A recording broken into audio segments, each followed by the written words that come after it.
Hello and welcome back to a brand new episode of the Pick a Side podcast. My name is Moran and I'm here with River Brown, Johncarlos, and John Tortorelli. And this is now episode 146. In this episode, we are going to give our thoughts on the Cam Reddish trade, what's wrong with the Hawks, if the Grizzlies are contenders, Russell Westbrook's regression, under the radar players, and we give our updated rookie ladder. A quick Patreon shout out to Woody Buckets, Tizzy, Corey, Max, Freddie, Dylan, Playboy, Orlando, Chris, Charles, Michael, Greg, Cole, On Bloods, Liam, T Grove, B Money, Ryan, Epic Lankiness, Travis Ball, Aaron Moran, Matthew Jimenez, It's Black Ace, Anthony, BJ, PJs, Langston, Jazzy Juice, Johannes, Ruben, Brian, Ricky E, Enzo, Sean, Muffins, John, Sean Triplet, Court Cousins, Ben Mack, P. Dot, George, Hikari, Mateen, Dave 2 Freedom, and Jay Aqua.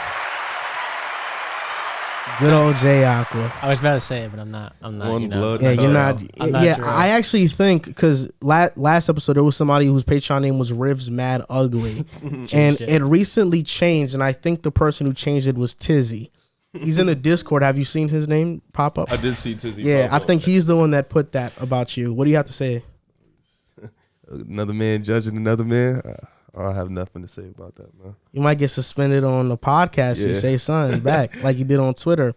Well, shout out to Matthew Jimenez because he won our fantasy league in football, and because of that, we sent him a free Pick a Side hoodie. It should be arriving next week, so that's awesome for him. Yeah. What's up? Who's Matthew Jimenez? He's a YouTube member supporter. Oh, he's not on Discord? He is on Discord, What's his name? His name is... I'm trying to get it right now. I remember it. I'm trying to see if he talks daily. Like no, he it's Monster. Oh, Monster. It's okay. Monster. The Lakers fan. Okay. Yeah. All right. Yeah, I forgot it for a second, but yeah, it is Monster. This episode is going to be a great one because Cam Reddish got traded to the New York Knicks, and I know, Riv, I want to get your reaction to it first. We're going to talk about it in a bit, but before we do that, rate our podcast on Spotify and on Apple Podcasts. We have over 100 ratings on Spotify, but not on Apple Podcasts yet, and you can follow us on Twitter at Pick a Side Pod. We're trying to build our following up on there, and follow us on Instagram and TikTok at Pick a Side Podcast. Now, to get on to the show. The Knicks traded for Cam Reddish. The Knicks got Solomon Hill, Cam Reddish, and a 2025 second-round pick via Brooklyn. The Hawks got Kevin Knox and a 2021 first-round pick via Charlotte. Now, Riv, what are your thoughts on this trade? Are you now a Knicks fan? Because you have been very vocal about your disdain for the Knicks. You've been hating on the Knicks. So now that Cam Reddish is on the Knicks, are you now rooting for them? I'm in such a weird place right now because, Cam Reddish is one of my favorite players. I will, in fact, tune into every Knicks game, and I will be very excited to watch them play. It's going to be hard for me to hope they win, but I'm definitely going to tune in. In terms of the trade, though, I think, for Atlanta, the situation was a bit where they already paid Kevin Huerter. They gave Johncarlos the contract. DeAndre Hunter, he's got to get his extension. There just wasn't any room for Cam Reddish, starting with his history, him being hurt, DeAndre Hunter showing a little bit more in his development, Kevin Huerter showing a bit more in his development. There just wasn't enough time for them to truly develop him and at the same time be competitive. So they felt like they needed to make a move. In this sense, they got another draft pick that they can package and get something better, so good for them. They managed to get Solomon Hill out, which gave them a little bit of cap room. And on top of that, Kevin Knox, he's probably going to be gone, so it's basically they opened up another spot, and that, like I said, that pick is for them to make another trade. But the Knicks, you look at the team, it just adds more youth to the team. They got Quentin Grimes, they got Malcolm McBride, RJ Barrett, Emmanuel Quickly, Cam Reddish, Mitch Robinson, so this just adds more to their youth. Their development has been solid. Their rookies have played well when they've been given the minutes. RJ Barrett has shown steady improvement in his 3 years. Mitch, he's been hurt a lot, but he has his flashes. And for a coach to get a player like that who kind of fits his style of play, a guy who's very defensive minded, Cam Reddish has shown the ability to play defense when he's consistent. I think, Tom Thibodeau can help Cam in a sense. For Cam, it's really just about consistency and being healthy. That's really it. The talent is there. He just hasn't shown the ability to do it on a nightly basis. So I think for him, it's just about showing the consistency. If he can do it, then, the Knicks won this trade. But I don't think they necessarily lost this trade either because they didn't really give up much. They just gave up a first-round pick, which wasn't even theirs to begin with, and Kevin Knox, who he was a bust for them anyway. So I think all in all, this was a good trade for both sides. So you saying that, I know you're a big Cam Reddish fan. I'm not a Cam Reddish fan at all. And Riv and I used to have a lot of debates and heated back and forths about Cam Reddish versus RJ Barrett. And now that both of them are on the same team together, it is a bit of an awkward situation for me, especially since as of recently, I have given up my RJ Barrett fan club card. I've handed it in. I've squashed it. I stomped on it. And now that RJ Barrett is starting to play well again, I mean, he's had a lot of 30-point games these past couple of weeks. He's had 3, I believe, or 4. Now I'm starting to have reservations about that. And Cam Reddish this year, 7 games as a starter, averaged 18, 2, and 2. Look, he has a ton of potential, but I feel like people act as if this move is the Orlando Magic signing Tracy McGrady or the Knicks fleecing the Hawks. We're going to talk about the Hawks next segment, but I don't know if this was a fleecing. Cam Reddish is still a project player. And although he's better than Kevin Knox, and I know he's better than Kevin Knox, him and Kevin Knox are from the same mold. Their motor is non-existent at times. Defensively, they get lost. Cam Reddish has the potential to be a great defender, but he's not a good defender because he's not consistent enough on the defensive end. And it's just really the motor issues for me. I don't know why anybody's jumping the gun and saying Atlanta lost this trade yet. It's too soon to say that. But for Cam Reddish, the good is that he's 6'8". He has a 7'1" wingspan. I mean, he looks like a superstar player. You look at him, he's a guy you build my career on my part and you use him to try to be the best person you could be on 2K. But this season, he's averaging 12 points per game, shooting 40% from the field, 38% from 3, which is really great. But he's shooting 28% on pull-up threes, 34% on off-the-bounce threes, 30% of his shots come from the mid-range, and he shoots 30% from there. He still takes way too many mid-range shots that he shouldn't be taking, and he's shooting 57% at the rim, which is not good for somebody who's 6'8" and has a 7'1" wingspan. He still shies away from contact. Defensively, he's undisciplined, he's jumpy, he misses box outs, and this season, he has a minus 17.4 point differential when he's on the floor. He's a minus on offense. He's negative on defense. And I know some people will say, well, it's the Hawks are bad. I mean, last year, he had around the same point differential defensively. So defensively last year, he wasn't helping the Hawks. This year, he wasn't helping the Hawks. I know people have a lot of thoughts about how we're going to allocate the minutes. And personally, I don't think that's that big of an issue. I mean, Quentin Grimes, probably his minutes get taken away. You know that Burks, Fournier, RJ, Randall, and Mitch are all going to play. The next guys up are Quickly and Cam for me and OB, and those 3 guys are going to get minutes, in my opinion, or at least they should, until Derrick Rose comes back. I think the minute allocation doesn't become a problem until Derrick Rose comes back. I still think that Leon Rose still has another trick up his sleeve. I wouldn't be opposed to trading Fournier. I know he's come alive as of recently, but I wouldn't be opposed to it. All in all, this was a low risk, high reward move, and the Knicks now have RJ Barrett and Cam Reddish. We just need Zion, and we have the 18-19 Duke Blue Devils in New York, and I know Zion would love New York, and I think Zion comes to New York eventually, and by next year, the best case scenario as a Knicks fan, RJ Barrett takes that leap and surpasses Randall this season. Cam Reddish shows that he can be a starter. Then in the offseason, we trade for Zion Williamson, and next year, we go into the Garden with RJ, Cam, and Zion. That's my hope. That's what I think could have happened, and I would love if it did. But yeah, this is a low-risk, high-reward move, and, we, like you said, we didn't risk much. It was a first-round pick that wasn't ours, and Kevin Knox, who's been a bust for us. So all around, this was a good move. Well, for one, don't forget Trey Jones in that 2018-19 Duke team, because he was there as well. But he could definitely be our point guard.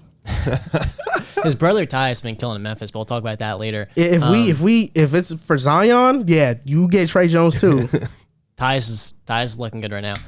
The one thing though with the Knicks, it was a great opportunity for them because for a while now Atlanta's been looking to trade Cam Reddish or something. Because for Travis Schlenk, their GM, he kept this team together and they start the year slow, the same way they did last year. And with the trade deadline approaching, he needed to do something. And like with Cam Reddish, he's such a strange player. He's so talented, but he has this ambition as if he's a star, taking the certain shots. Like the mid-range twos you're talking about, he's really bad from mid-range, 27, 28%, I believe. And he takes 2 of them a game. And it's just the contested twos that aren't good looks. He should be taking more threes. He's shooting threes well this year, career high easily. Just like I feel like he feels like right now he is more than what he actually is, like what he's bringing to the table.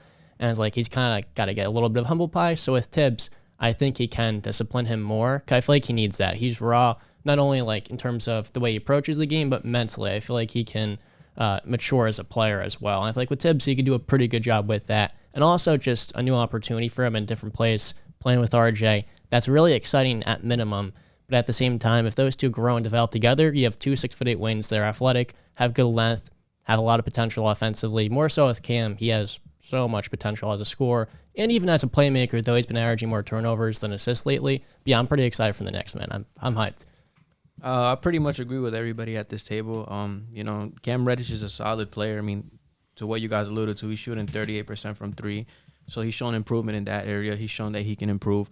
And then with what John said, I mean, being with Tom Thibodeau, who's a defensive-minded coach, maybe he can get that out of him. I mean, we've seen this when certain players go to other situations, like Andrew Wiggins with Golden State. They unlocked his defensive potential that we all knew that he had, but he didn't have the discipline or the mindset to approach it that way. So maybe we can see that from Cam Reddish. But it is a low risk, high reward move. I mean, he's only 22 years old, 6'8" wing, and it's good because right now he's shown as a starter he's averaging 18 points, 2 rebounds, 2 assists. So he's shown the ability to start, and then he's just young. He's 22. He hasn't really reached his full potential. I mean, we don't really know what his ceiling is, but being in a new environment with somebody who he played with in college may certainly help. And I think in some types of way, I think that this could maybe lure Zion to New York, because I've seen Zion before. He was very adamant in his interviews about playing for the New York Knicks and playing in the Garden, and he basically flat out said he flat out said, I would like to play with this is my favorite place to play. And if it wasn't for New Orleans, we know that Zion's heart, he really wants to play in New York, and you getting those 2 guys that he was with in college, I mean I think that's like a move that we're not anticipating it to be that type of way. We're not anticipating for Zion to come on the Knicks because of this, but you bring in RJ Barrett and Cam Reddish together along, it would be nice to see those 3 together. But yeah, he's shown improvement, and like you guys said, I mean, right now he's raw, but he's gotten better. His points per game has gone up as well. So I like this move for the Knicks. You pretty much gave up nothing, and if everything pans out and he reaches his potential, this was a low risk, high reward move that could benefit them in the future. I mean, I think Leon Rose and Scott Perry have done an amazing job with the Knicks so far. In the draft, we've hit on late draft picks. Emmanuel Quickley was one of them. Quentin Grimes, Deuce McBride. Even Jericho Sims. Jericho Sims has shown some flashes. He could be a really good rotational piece. The Hawks wanted Quentin Grimes in this deal via Ian Begley, and we didn't trade him. Instead we traded Kevin Knox, and now we still have Quentin Grimes, who has a lot of potential to be a very good 3-and-D player in this league. I think this was a fantastic move, but I just want to preface this. In Cam Reddish's first 2 seasons, he shot under 40% from the field and shot 33% from 3 in his first season, and 26% from 3 in the second season. So this is the first year where he's put it all together. We see the flashes, but he just has to be consistent. RJ Barrett, though, has been good. What are you about to say? You got to add context to that, because context to him is shooting bad. No, listen. In his first season, he played like shit the first half of the season. The second half of the season, you notice he improved mightily. When he was coming strictly off the bench, he improved that 3-point percentage and that field goal percentage. Now, last year was a bad year, and then he got hurt. He only played 20-something games, and then he got hurt for the whole year. So yeah, he's been inconsistent, but his first year, he was on a trend to have a good second year, but he was hurt. And then this year, he's doing great from the 3-point percentage. Well, not great, but he's doing really good. 38 is good. Yeah, and you said you think it's because he feels like he's a superstar, but I don't think it's that. I think he takes those shots because he knows his coach doesn't trust him. And when your coach doesn't trust him, you have a limited amount of time on that basketball court, so you feel like you got to go up there and take these type of shots because you're not going to be able to get it. There was a point where he had a 19-point game, a 30-point game, then a 19-point game.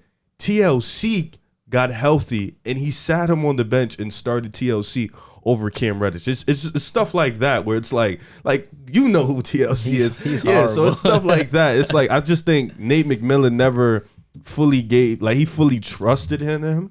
So where he felt like he couldn't really do the things he wanted to do as a player, he couldn't be comfortable. But at the same time, he does take. I'm not gonna say he doesn't always. He takes bad shots, but I think he hasn't found his rhythm because his coach doesn't trust in him fully. Now, that's a good observation. Now, what do you think is going to be in New York if you had to predict it? Let me ask you this question better. Will he be starting over Fournier by the end of the season? No, I think Tibbs is pretty set on his rotations, and he doesn't usually play young guys ahead of veterans. So I think probably, Cam is probably going to ride the 6-man role for the rest of the year. But depending on how he plays throughout this year, and if they make a run, because they're still in the playoff hunt, if they make a run, he plays good, then maybe he can slot him in as a starter. But I think Fournier is locked in for that starter spot because realistically, unless he starts playing like Kemba bad, I don't think Fournier will, then Fournier is locked in for that start. And even then, Alec Burke will probably get to start before him anyway. So I think Cam is going to be like a 6-man. The Knicks have won 7 of their last 10. They have the number 1 defense since January 1st. Finally. And RJ Barrett in his last 10 games has averaged 20 points, 5 rebounds, 3 assists, and he's shooting 45% from the field and 36% from 3. So RJ has been playing way better. Hopefully that keeps up. I'll willingly take the blows for being the face of RJ hate if he's going to be playing like this. I don't care. You can ratio me on Twitter all you want. As long as RJ's playing good, I really don't care. I think you was just asking for consistency because he'll have big 3 games and then his next 4 would be stinkers. So I think that's what he was really just asking for. But Knicks fans are ruthless, so I don't know. Y'all be acting crazy. Nah, yeah, Knicks Twitter is ruthless. They're one of the. They be killing that Kevin dude. Oh my God, they be killing him. Yeah, man. they kill him. Raptors Twitter too. Yeah, they go crazy on him. I be feeling bad, man. But he does it to himself. So. On the other side of this deal were the Atlanta Hawks, and when this Cam Reddish deal first got announced, everybody said the Atlanta Hawks lost a trade. They got fleeced. Bill Simmons came out and said, this is the first time I've seen the Knicks fleece a team since I was in college. Now, do you believe that's true? Do you think that the Hawks lost this trade? Right now, they are struggling. They're 17-23. They're the 12th team in the Eastern Conference, even with Trae Young averaging 27 and 9. So 2 questions. Did they lose this trade, and will the Hawks bounce back? They only lose this trade if Cam becomes a star. This is a hindsight thing. Like, we only know if they lost this trade in hindsight. I don't think we can figure that out right now. Cam wasn't helping this team, and this team isn't. I don't think, like, offensively they're still great. They've been banged up, but when they're healthy, offensively they're still an amazing team. Trae Young is having a career year. His efficiency has been up this year. DeAndre Hunter, he's been in and out of the lineup, but when he plays, he's good. It's their defense. Their defense has been abysmal. Clint Capella hasn't been the defensive anchor for them.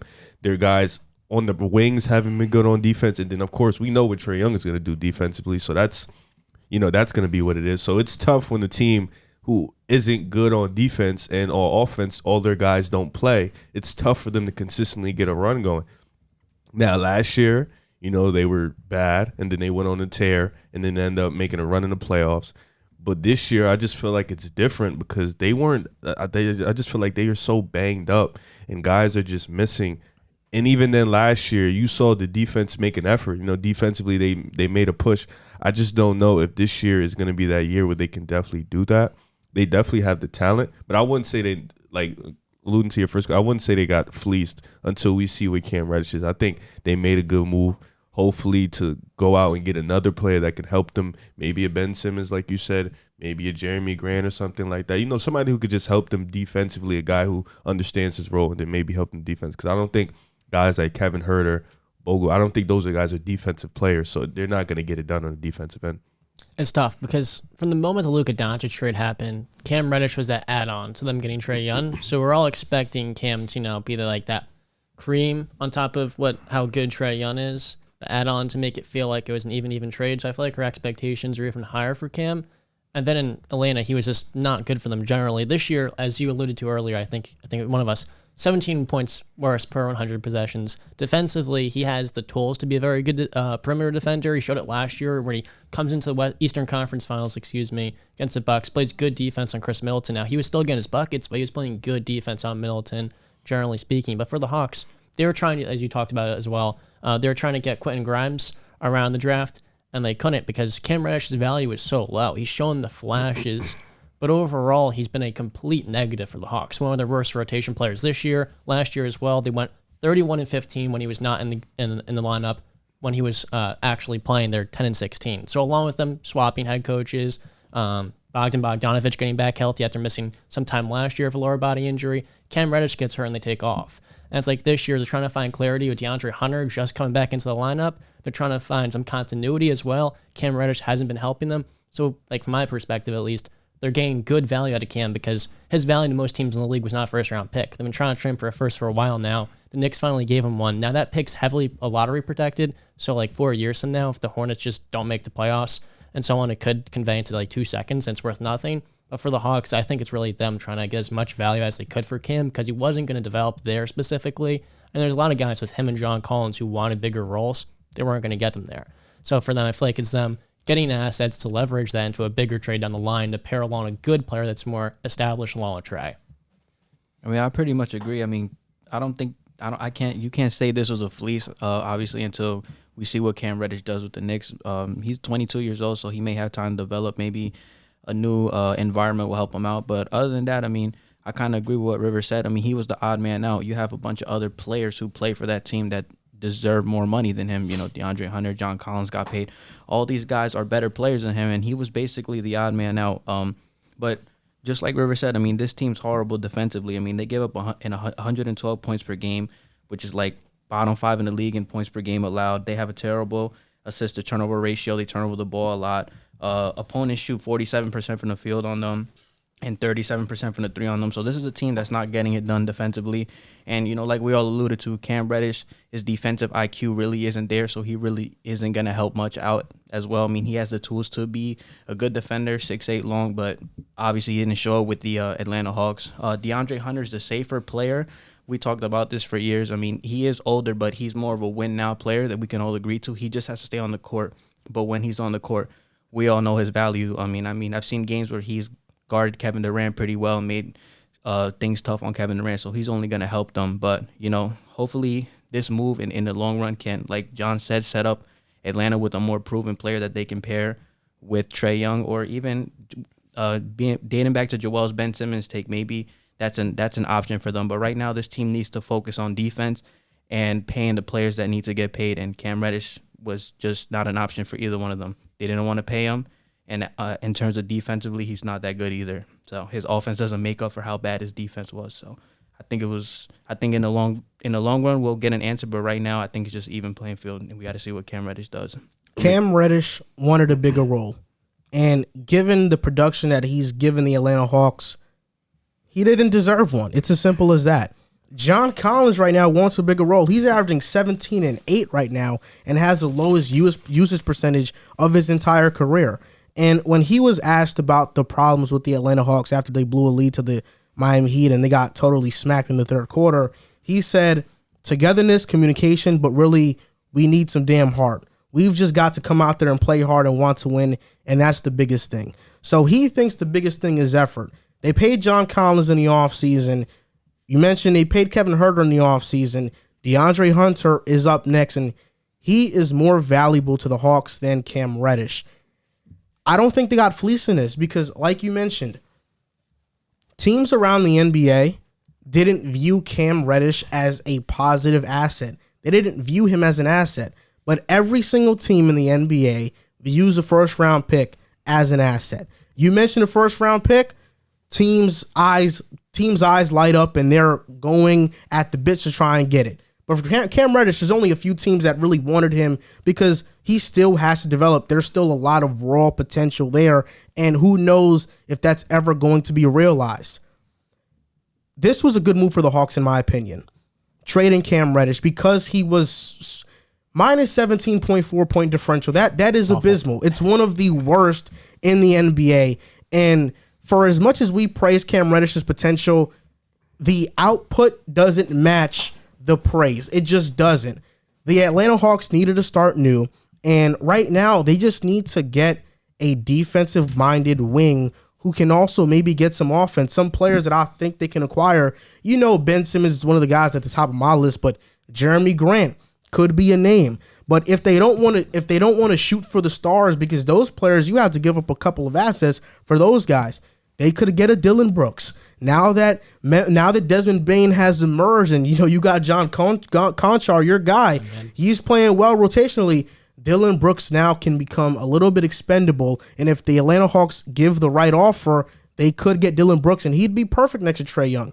Or you can get a role player like Kenrich Williams from OKC, who would be nice for them rotationally, or a Keita Bates-Diop, who's doing okay in San Antonio now. So there are a couple players who can be pretty good for them in that role. You're laughing, but he's a good player. I laugh because he laughed. Nah, I saw him play the other day. He's not that bad. That's why I was laughing. I only laughed because he laughed. Yeah, That's pretty good. Shout out Cam in the fourth quarter. He made a video on, it was like a Timberwolves video 3 years ago when Keita Bates-Diop as a reserve on the Timberwolves. He's not that bad. Somehow the dude was getting 0 minutes in 2K, but he was averaging 20 minutes a game. It was like the weirdest 2K bug. So Keita Bates-Diop was a legend for that for a few years in Cam in the fourth quarter's channel. Yeah, Diop is good, bro. I think he can be a good rotational piece for them. But this season they're 17-23, 12th in the East. Last year they started out 14-20.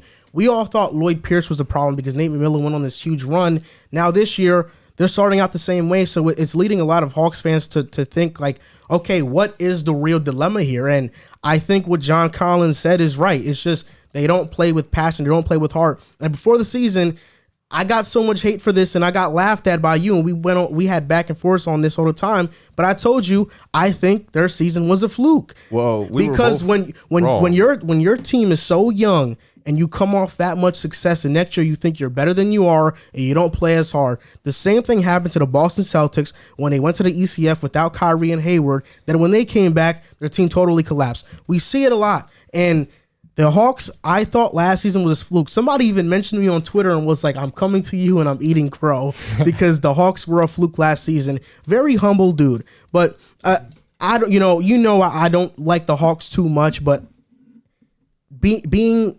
non-biased about this trade, I thought it was a good move for the Hawks. And I think everybody's saying that they got fleeced. I really don't feel that way because I don't think Cam Reddish was providing enough for them to say they got fleeced in this trade. You try to say Boston. It's different. I don't know. I know it's different because you brought back two primetime players. I know. No, not even that, because they at least made the playoffs the next year. Like even at least Boston, when they went to the ECF and they was riding hot, at least they went back to the playoffs. This team might not make the playoffs, and I think with this team, a lot of Hawks fans just are they're frustrated with the fact that the team hasn't been healthy. This team has been dealing with a lot of injuries. And John Collins, another thing he emphasized in that is ball movement. I don't think he necessarily wants a bigger role per se, but I just think he wants to emphasize ball movement. I think he wants to emphasize team effort. I think he feels like that's the best way to get a win. And like you said, working on the defensive end, at least I don't think we can all agree he's not the best defender, but he gives his effort on the defensive end. When he has to go play the 5 and guard Embiid, or stuff like that, he gives his effort on the defensive end. So we can't say he doesn't give effort, but this Atlanta team, it is tough. And like you said, a Dylan Brooks could work. Maybe if they get a Ben Simmons, but I feel like Hunter and Collins would probably have to go. Like that would probably cost for Ben Simmons, Or and they have said that it was reported by Jake Fisher from Bleacher Report that they're willing to trade everyone outside of Trae and Capella. So that includes Collins, Bogdanovich, Hunter, Herter, Gallinari. I think Gallinari is going to be the odd man out, and he's getting paid $20 million a year. That's how much his contract is right now. So that could match Jeremy Grant's contract or Gordon's contract. Houston, I wouldn't be surprised if the Hawks offer a first-round pick to Houston with Gallinari. I think they'll take on the contract and trade them Eric Gordon. I don't think Detroit does that, though. I think Jeremy Grant's a little bit too valuable for them. No, I think they Detroit would have to give up more. Yeah, I think Detroit does if they give up another first-round pick, like maybe 2, and then Dan alone, they'd be like, all right, we'll rock that one, maybe protect it or something like that. But yeah, they said Trey and Capella are the only ones untouchable. So which means for all DeAndre Hunter has done, he's still tradable. For all Kevin Huerter has done, he's still tradable. It's availability for him. Yeah. Well, that's what I'm saying. Like for him, do you extend him? He hasn't been available in his last 2 seasons. Last year was very important for them. He came back in the playoffs. That was an important year. And they, like you said they went on a run when Cam went out. DeAndre Hunter went out in that run too. And they went on that run too. You forget to say that. It was a little bit before then, though. Yeah, but you forget to say that DeAndre Hunter was hurt too, and they went out and they went on that run also. But I'm not saying he's not. He's still more valuable, of course. But so DeAndre Hunter, he's been hit. Same with Cam. He's been hit with the injury bug the last 2 seasons too. So for him, do you extend him and pray that he's healthy, or do you trade him and just say, all right, well, his availability is not good. That's another one. And Kevin Huerter, what do you do with him? Because he's been inefficient. He's been up and down in terms of consistency. What do you do with him? So it's tough. Atlanta's in a pretty tough position. I think Capella should be up for trade too. I don't think he should be. Exactly. I don't understand what that means. Like with Onyeka Konwu, I have a lot of faith in him. Like he's being 6'8". He's also. He plays, gets hit with the injury bug too. Bam Adebayo is like 6'9". He's also like a year in. But he's 6'8" though. I want a 6'8" center. He's extremely His wingspan is ridiculous. Nah, it is. No. I know. He's a good defender. He's versatile, and I think he has some shooting potential as well. Stretch out the floor. With Clint Capella last year, with no DeAndre, no Cam Reddish, who in theory was a good defender, Clint Capella carried that defense. He was that X factor for them in the way. They had Bogdanovich shooting the lights out at the end of the year. Trae Young doing his thing. John Collins was not putting up better numbers, but he was so impactful for them. He does so much for them. Clint Capella carried the defense. He led it. This year it hasn't been the exact same. So it's just like up until the training camp, he had barely started running. He had an injection to his Achilles going into the year. So he was still getting to the right conditioning shape. And also he may be dealing with lingering effects and stuff like that. Because the Achilles thing, that was dating back to when he got to Atlanta, I'm pretty sure, over a year. And it was a lead up to the start of this year where it wasn't the same. So, I think even with Clint Capella, he should be, if it's for the right price, smooth as well. If they can, especially with Onyeka, if he's playing well, they should definitely think about it. The Hawks have lost 9 straight games at home after starting 8. When does Onyeka come back? Onyeka's already back. He's already back. Yeah. He had 8 points minutes. and 7 rebounds last game, I believe. Good. It was around there. He started. Oh, good, because he started. He's been missing. I think Kevin Huerter's been up and down because he doesn't have a defined role. I think his role should be defined. His role is supposed to be a rotational player off the bench, a 6-man kind of. But because of DeAndre Hunter's injury, sometimes he has to start. So I think his role is always changing because of the injuries that Atlanta has. Yeah. Also, Lou Will last year gave them a spark. Now this year, really, he's old. Yeah, I know, but he's such a negative for them. He checked out. Yeah, he's retiring cooked. after He's this toast. year. He's done so. You can't count on him, out. and if you can't even try to trade him. He's gonna retire. And then DeLon Wright, I remember watching him. He airballed the floater, and I was just like, damn, what's up? Do you think the Hawks are gonna come back, or will they miss the playoffs? Oh man, that's a tough question for me. My Toronto takes looking good. They're gonna get into the play-in. Boston, you can't. I don't know about you, bro, but I can't say Boston's gonna miss a play-in. They're just, those two guys are just too good. Washington's probably the only team where I can see Atlanta eventually taking, but then you guys are in front of them. I'm gonna say no.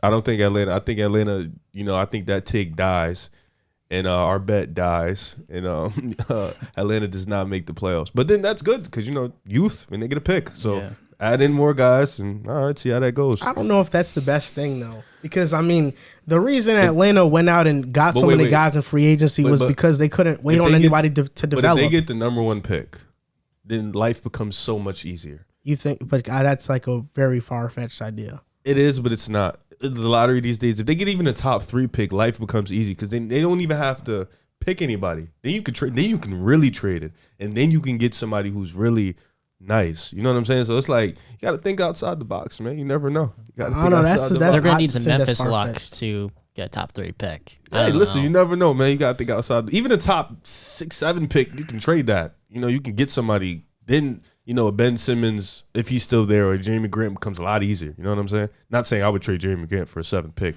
God, no. If you're Detroit, though, you would, though. Oh, if I'm Detroit, God, yeah. But I'm talking about Atlanta. Nah, I need something better. But, like, if that's what's on the market, then, all right, yeah, I'll make the move, But you got to think outside the box, man.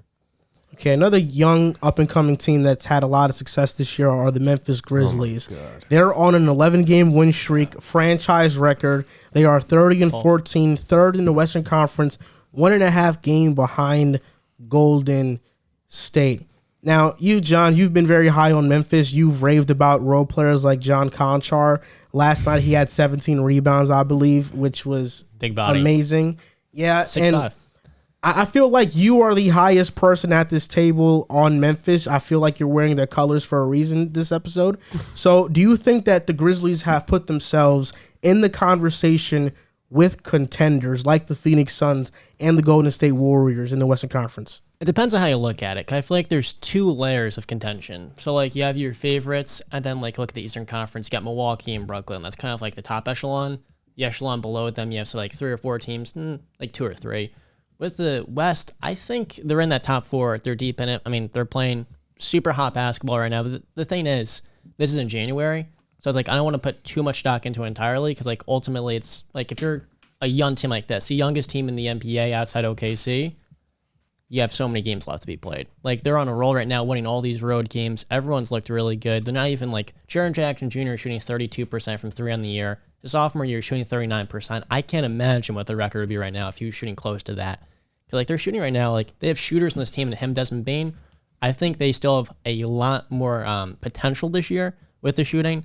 But just like, man, the contention thing I'm going to hold off on. But, I mean, they're a top 4 team in the West, certainly. I mean, I don't think the Lakers this year, unless they make a big-time move, which I doubt, are going to be able to go further in the playoffs. Because they match up well against teams. So you had Jaren Jackson Jr. at the 5. Steven Adams this year has been so good from the offensive rebounding, the screen assists, he's fitting well. Sneaky good passer, the pick-and-roll play of John Morant. I don't even want, like, I go on for a tangent with Ja Morant. I mean, me and you both, man. Me and you both. I mean, it's not even like how good he is, but like the energy he brings. Like, he epitomizes like everything Memphis would want in their star player, because even though he is the man there, he doesn't necessarily act like it. Like, he'll talk trash to you on the court and all, but like he doesn't have an ego. Like, he's like all in it for making the right reads and getting his guys set up, whether it's Desmond Bane, Dylan Brooks. He's in it for his boys, and like those guys, they're so tight together. They play well. Their play style is mesh, and they're young, really young. So, I mean, the sky's the limit for this team. Zaire Williams, too, man. He has looked really good. When back in the offseason when Memphis traded up for the 10th overall pick, I thought they were targeting Josh Giddey. And if Josh Giddey had been on the team right now, I feel like, I mean, Zaire Williams has shown flashes, but Josh Giddey with this team would have just been exceptional. But I think that, I know that you love Ja Morant. Love him. But JC is the one that put you on Ja. He told you that, but please don't believe him. Like, please don't believe He him. told me that he's the one that put you on Ja, that you didn't know who the hell he was until he told you about him. I don't know why he says that. I really don't know why he said I sent him a video one day of like Ja Morant's we stock knew him rising at the same time. And I told him, like, yo, look at this kid, and then he's like, oh yeah, I know him. He's bouncy, you know. He's at risk that I could see him getting into the top 5, because when I sent him the mock draft, he was like number 9.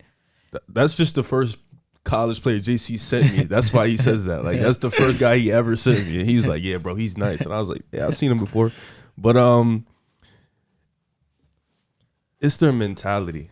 Memphis, like, they play so mature, and they play like years ahead of their time. Like, they're like the grit and grind Grizzlies in year 2. It's like they've taken, like, them in Atlanta were supposed to be the teams coming up, and they've completely blown Atlanta out, like, this year, in terms of like just that team that's taking that next step. And they didn't make much moves. You know, everybody thought Jonas Valanciunas was a step down from Adams in terms of talent, which he was, but Adams looks like he fits far better with this team because of his passing, his pick and roll with Ja Morant, and his defense for this team. You know, it's just been incredible. And not to mention Desmond Bane making that. Me personally, I didn't see him doing this. I did. I thought he'd make a modest jump. I didn't think he'll make this type of major increase. Dylan Brooks, you know, for all his poor shot selection, he's still very valuable for this team. a lot of us on this table when they picked Zaire Williams, we was like, huh? Like what? Just like him. He's played well in his minutes. You know, D'Anthony Melton, Tyus Jones, Kyle Anderson. Like these guys, this is a deep team. For me to say contention though, young players. And I say this to say young players live for games like this. Games against the Warriors in the regular season, games against Phoenix, big games against LeBron. Like they get up for these games. Veteran teams, they understand these aren't the games that we need to win. These are just the games, you know, these are the games that they matter to a sense, but these aren't the games that matter down the end. We know we need to be where we need to be in April, in May, in June. That's what the Warriors, the Lakers to an extent, even though they suck, the Suns, you know, the Jazz. That's what they know. They just need to be ready by those months. With a team like Memphis, you know, people are going to ride. People are going to jump on the scales because they're winning right now, and they're a young team on fire. And as they should, they deserve the credit they should. But this is, like you said, this is January. This is before the All-Star break. This is early. A lot of teams, like Memphis, I feel like they're peaking at the right time, but they don't want to peak too early. You know, they don't want to peak in January and then fall off in April and May. I think they are a top 4 team in the West, but I think, like you said, there's different tiers. You know, there's tier 1 teams like the Warriors, the Suns, the Bucks, there's the Nets. Then there's that tier 2. Oh, I'll throw the Heat in the tier 1 too. Oh, I apologize. I don't know how I forgot about them. Then there's tier 2 teams like the Jazz, the Bulls. You could probably throw Memphis in there with those type of teams. But even then, like with the Bulls, with Memphis, they have something to prove. Because they haven't, you know what I'm saying, they haven't proved anything yet. But like you said with John Morant, he should be in that MVP discussion. You know, Jaren Jackson, he's made that improvement. And this team is firing on all cylinders. They deserve all the credit in the world. But it's too early to say contention because teams like the Warriors, teams like Phoenix, you know, they know what it takes. And the Warriors, we haven't seen 15 games from their big 3 yet. You know, we haven't seen a good collection of games from their guys healthy yet. So it's still early to say, you know, what they're going to be. And I think you threw out the record last night on Twitter. I forgot it. They're 2-5 without Draymond Green. They're 2-5 without Draymond Green. Draymond Green hasn't played. So you don't think he's that valuable? This guy is insane. That's what you said. You said that. What did I say exactly? Go ahead. Say it. I don't know what you said exactly, but I remember that you was like, yo, Draymond is not even as good as Ben Simmons. That's what you said. You think I'm Drew? Like Drew said that. I didn't say that. But I say the same. How about you definitely do undermine Draymond? That's not true. You do. No, I don't. You do. I don't. When he plays with Steph, he's amazing. He's absolutely incredible. But we can't forget when he was by himself, he was horrible. Like the team was horrible. Yeah, but he was horrible. Like we can't forget that. horrible. You can be the team can be horrible, but you can be great if you're a great player. You put him on a team. The Pelicans are horrible. Brandon Ingram is great.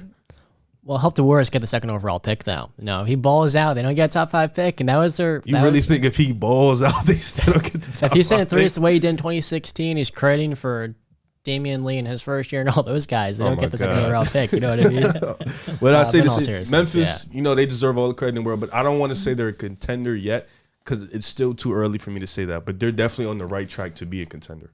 Oh, it's tough to say. They are on the makes of a team that looks like they're going to be a contender. I mean, in their 11-game win streak, I believe they've beaten some really good teams. They've beaten the Suns. The Lakers aren't good that year, but for all it's worth, you've beat LeBron, the Nets, the Cavaliers. They beat the Warriors, and then I think last night they beat a Minnesota team who's tough, who's not an easy team to beat. And I was checking the statistics, and currently the Memphis Grizzlies are a top 10 offense and defense. They're the number 7 defense in the league right now today, and then they're the number 6 offense today in the NBA as well. So, they've been playing lights out. I mean, John Morant's having a career year. Obviously, he's looking like he's going to be an all-star. He's averaging 25 and 7. Dylan Brooks, for what it's worth, he's still that two-way player, that good defender.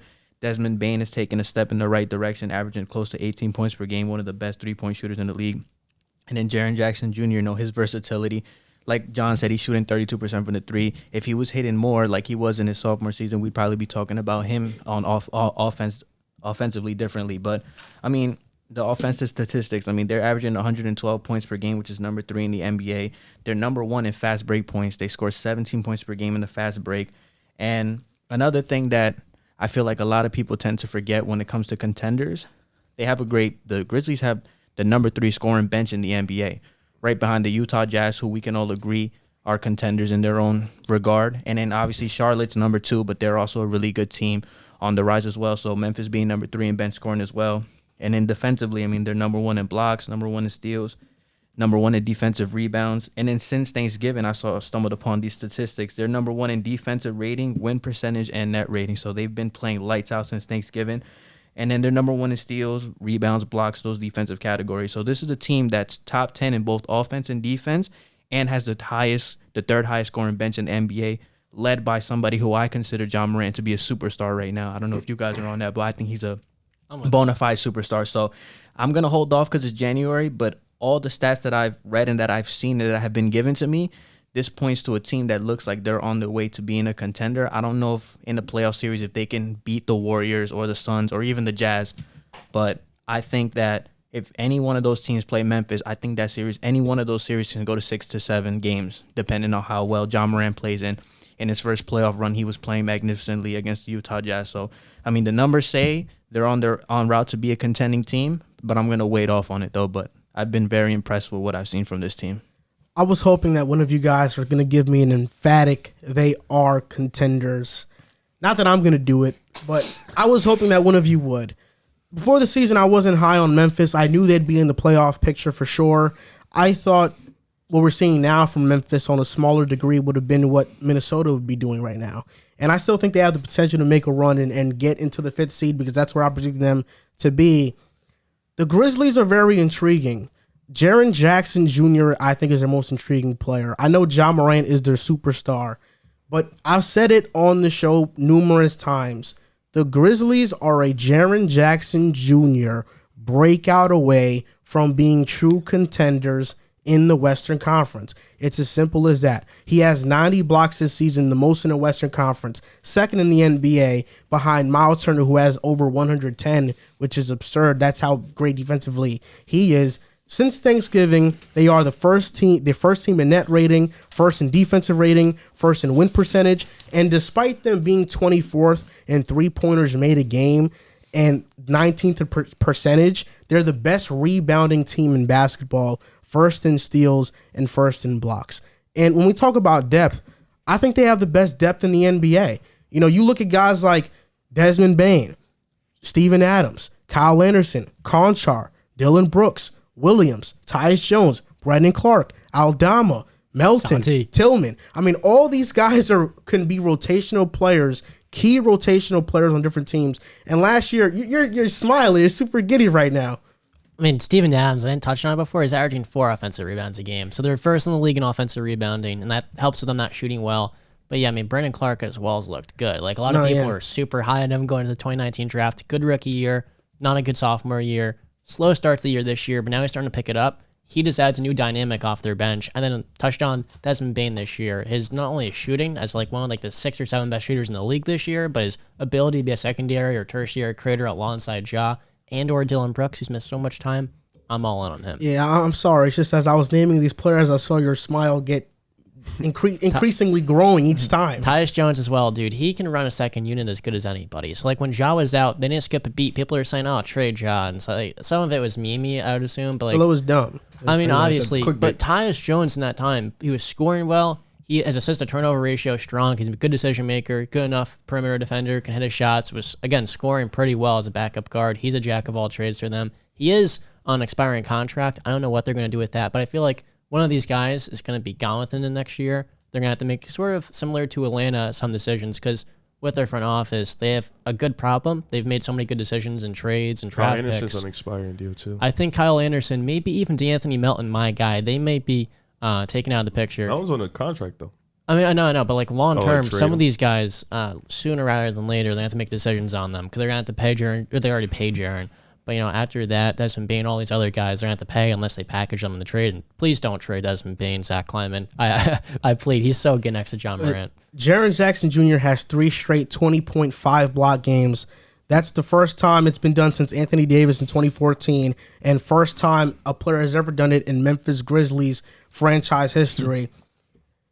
They will be contenders if Jaren Jackson breaks out. As simple as that. Right now, Ja is their superstar, and it's a bunch of great rotational pieces that fit with him. But in order for them to take the next step, they need something like OKC in 2012. You know, you had KD that was a superstar, but they didn't take off until Russell Westbrook took that next step, and Harden took that next step as a 6th man and really fulfilling his role.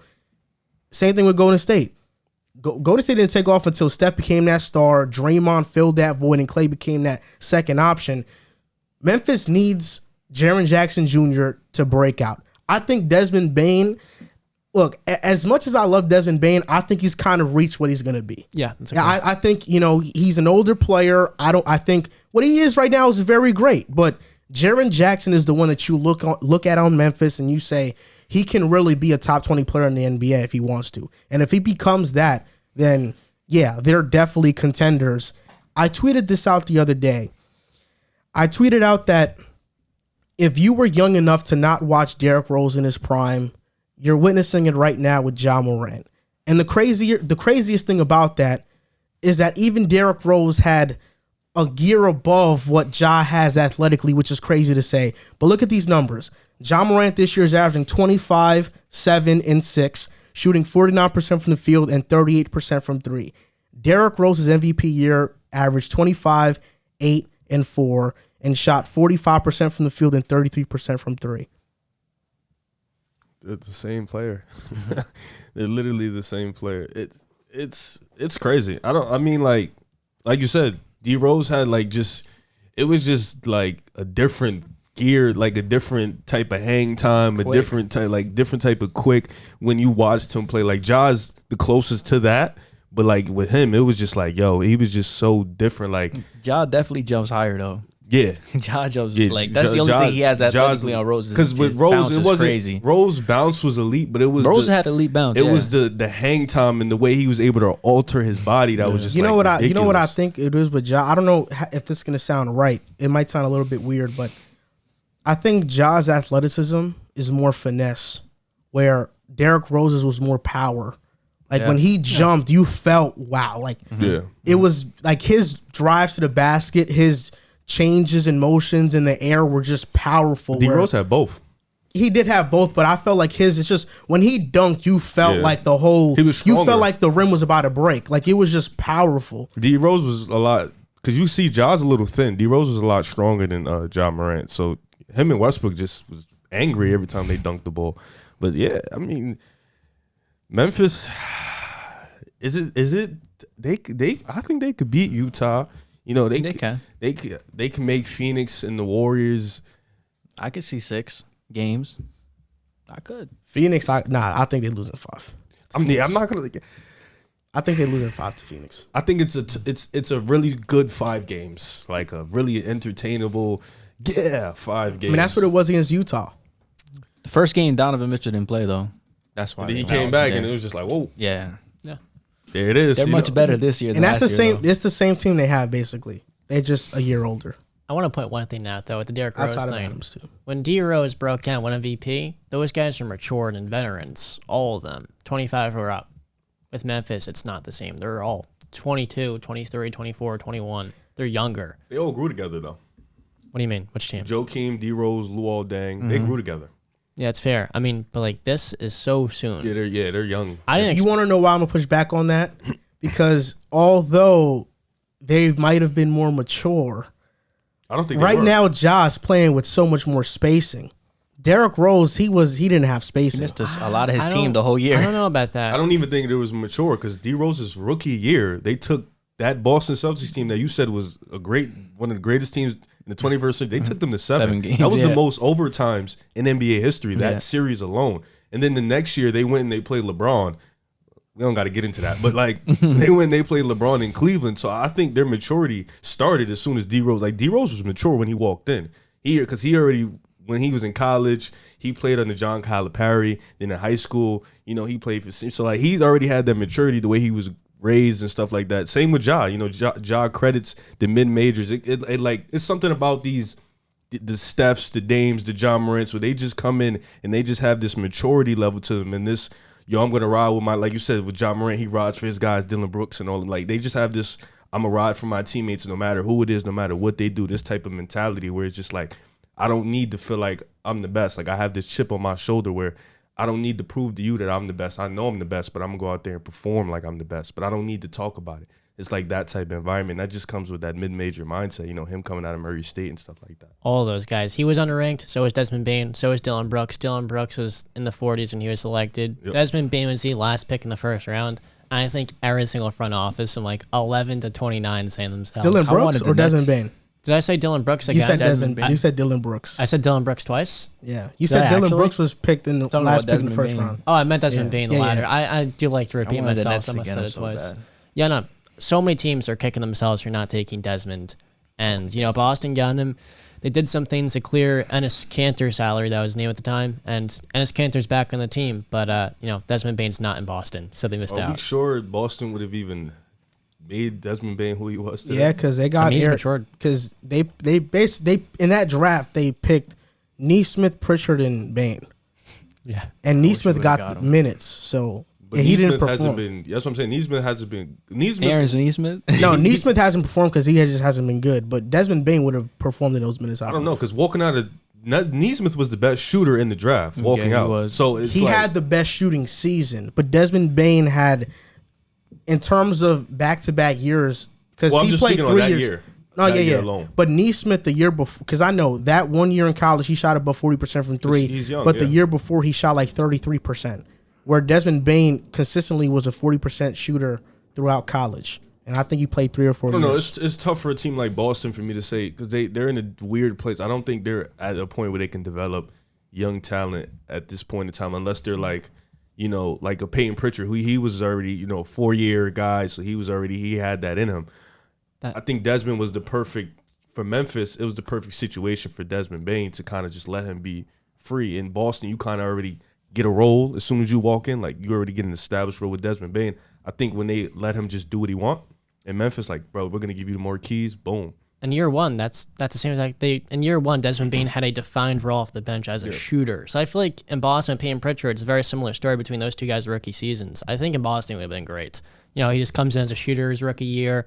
As a rookie, average like 9 a game, great shooting for Memphis. It would have been a similar story in Boston, I think. Okay, I was actually very high on Neesmith before the draft, but these are the numbers. So Aaron Neesmith, his last year in college at Vanderbilt, played 14 games, averaged 23 points, and shot 52% from 3 on 8 attempts. That wasn't gonna last. Yeah, That was his OD, his though. first year he shot 33%. Yeah, that wasn't gonna Yeah, last. and then Desmond Bane, his last year in college, he was a 4-year player. He averaged 17, basically 16.6, and he shot 44% from 3 on 6.5 attempts. The year before, he averaged 15 and shot 42% on 4 attempts. The year before, he averaged 13 and shot 46% on 4 attempts.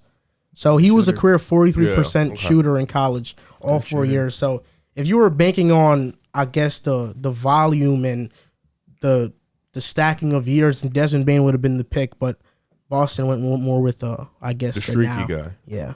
They went Neesmith. to clear Kanter's salary as well. They didn't really go too well. That sucks. I thought Aaron Neesmith was going to be good. He's still young though. What is he only like 21? I mean, man, shooting 52% from 3, though, how do you just fall off that You bad? really thought that was gonna last though? I mean, I didn't think it was going to last, but at least 40%. Like, I come mean, on. Vanderbilt sucked, so it's like I don't. That's what I'm saying. Like with Boston, I don't know. When they get young talent, it's like okay, like So last year in his rookie season, Neesmith shot 37% from 3. that's good. This year it's 23%. Oh my, On 10, he's playing 10 minutes a game though. bro's going backwards. The volume last year was also a smaller sample, so I guess it was kind of prone to variance. Bro, in he the just dropped second year. 16%. Jesus, oh man. So talking about young players, we just mentioned a few with Neesmith and Bane. Bol Bol has been in the doghouse in Denver for years now, and once he finally got a shot, we all thought with Detroit, with the trade, he was going to be better, but that's not even going to happen because the trade was voided due to a failed physical with the Pistons, and Dante Montehunes actually commented on this, and he said, I was failed on physicals and told by Detroit doctors I will not play basketball again. 6 years later, I am still here and have many years to go. They are destroying young players' names and futures in the NBA by doing this. So I don't know if this maybe means that they kind of didn't do a good enough job at evaluating his physical. Maybe Bol Bol was able to still play, but Detroit just said he couldn't play. Maybe there's something wrong with Detroit's doctors. But what are your thoughts on his trade being voided and Bol Bol basically having to go back to Denver, a team that traded him, Rodney McGruder, who just practiced with Denver, now having to go back to Detroit? I'll start with you, Riff, because I know you think Bol Bol's going to be a superstar in the NBA. You're just trying to get me destroyed on that. Like, I was kind of upset because I just wanted to see Bol Bol get some minutes, man. Like, I just want to see him finally, like, play. This dude doesn't play in Denver, like, ever. Like, I was just like, yeah, Detroit, go get a young guy, see what he can do. Just get some minutes, you know. I think him being in Denver and in the situation they're in, he's never going to really see burn, you know. It's tough. Zeke, I forgot his last name. Zeke Naji. Yeah, he's kind of taking that role that Bol Bol was supposed to have. And then you got, you know, the Joker's not going anywhere, so you're never going to start. Aaron Gordon, he fits better next to the Joker. So I thought, you know, in Detroit, with Isaiah Stewart being 6'8", I thought he can go in there, maybe, you know, do some things, you know, just show some promise, you know, get some minutes. And I think it sucks, but I don't want to say it's the medical staff's fault. I don't want to say that because I don't like you don't know enough about it to even say that. Yeah, so. And he was just playing in the G League not too long ago. So it's tough for Bol Bol, man. He's been in this league for about 3 years now. He hasn't really gotten any opportunity. He's leaning, you know, when he got drafted, he was supposed to be like this project that can potentially bust or boom into something, you know, like a superstar. He was 7'3", long wingspan. He can handle the ball. He can shoot the three-pointer. He can shoot the mid-range. He was supposed to be this unicorn like Kristaps, but I think just stuff hasn't panned out. Shout out to him, though. He's Manute Bol's son. And, you know, he's Akram's brother and stuff.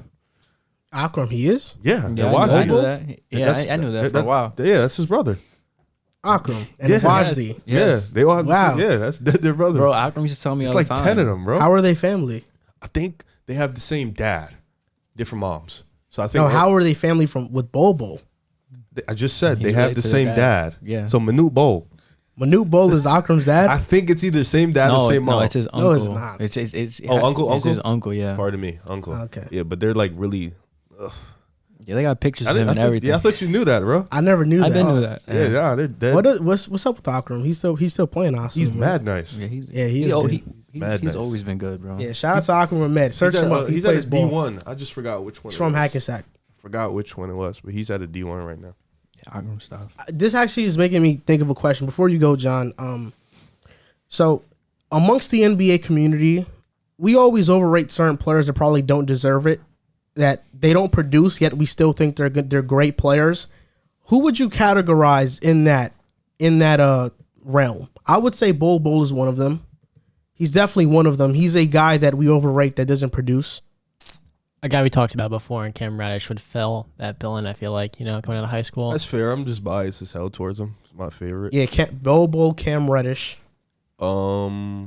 Two of the most overrated non-productive players. Taylor Horton-Tucker as well. Oh my gosh. Oh my absolutely. gosh, he's one of those. Absolutely. Don't do that. That was It's the best one so definitely far. him. Yeah. I feel like we're missing somebody very crucial. Those three probably. A lot of people are high on Kobe White the same way they were on Cam Reddish because both of those guys ended. Kobe White's productive, though. Hear me out. Where are you going with no, this? Kobe White's been really good recently. okay. I'm not talking about that. But sorry, I framed that totally the wrong way. You but did. like, yeah, I totally, don't clip that, please. Don't. At the end of his rookie year, he had a bad rookie season. But at the end of the year, in that strange time right before the season shut down, that was such a weird time. He was playing really well. Same with Cam Reddish, and people are like so high on them coming off of that. So that's what came to my mind. But Kobe White, though, I apologize. Don't clip that. He's been playing very well recently. I apologize. I'm trying to think of another player. I think that's Nikhil Alexander-Walker. Interesting. He's Yeah. just a solid He scorer to only me. get gas because he's SJ's cousin. For real. His shooting splits are horrible. That's really the only reason why he gets get because they feel like he can be Yeah, SJ. you know, look, he's a rookie and he's like fake because like a lot of Nets fans like him, but like Cam Thomas is kind of like that a little bit too. You know, like no, I'm not. He's a rookie. You know, he's inefficient, but like they act like this guy's gonna be like an all-star or something. That's because he plays with Harden. Yeah, That's what they say. He's He good plays though. with Harden. He's solid Kyrie, for maybe. for a rookie. Lonnie Walker's another one. That's a good one. Lonnie Walker is a good one, yeah. They swear. Spurs fans. I know really they swear believe. he's good, but he's not but bad. Spurs fans believe he can be him. Like, Nah, I heard a Spurs fan say that he could be Donovan Mitchell. I'm so See? serious. Like I'm so See what I'm serious. talking about? I'm so serious. Yeah. I remember we were arguing with the Twitter guys about the Spurs, and they was like, "We have Lonnie Walker."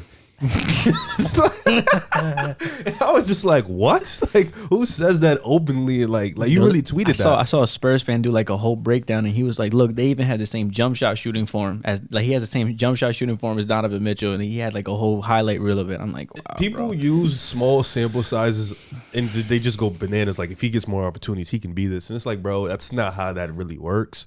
More opportunities. For some players, it does, though. Yeah, some players, but the guys we're talking about, it doesn't really work that way, So it's tough, but people do be a little biased. So what do you think about Bol Bol, John? He's such an intriguing prospect because, especially coming out of modern day, a 7'2" big man offensively that can shoot the ball, likes to put the ball on the floor, but it's just very raw.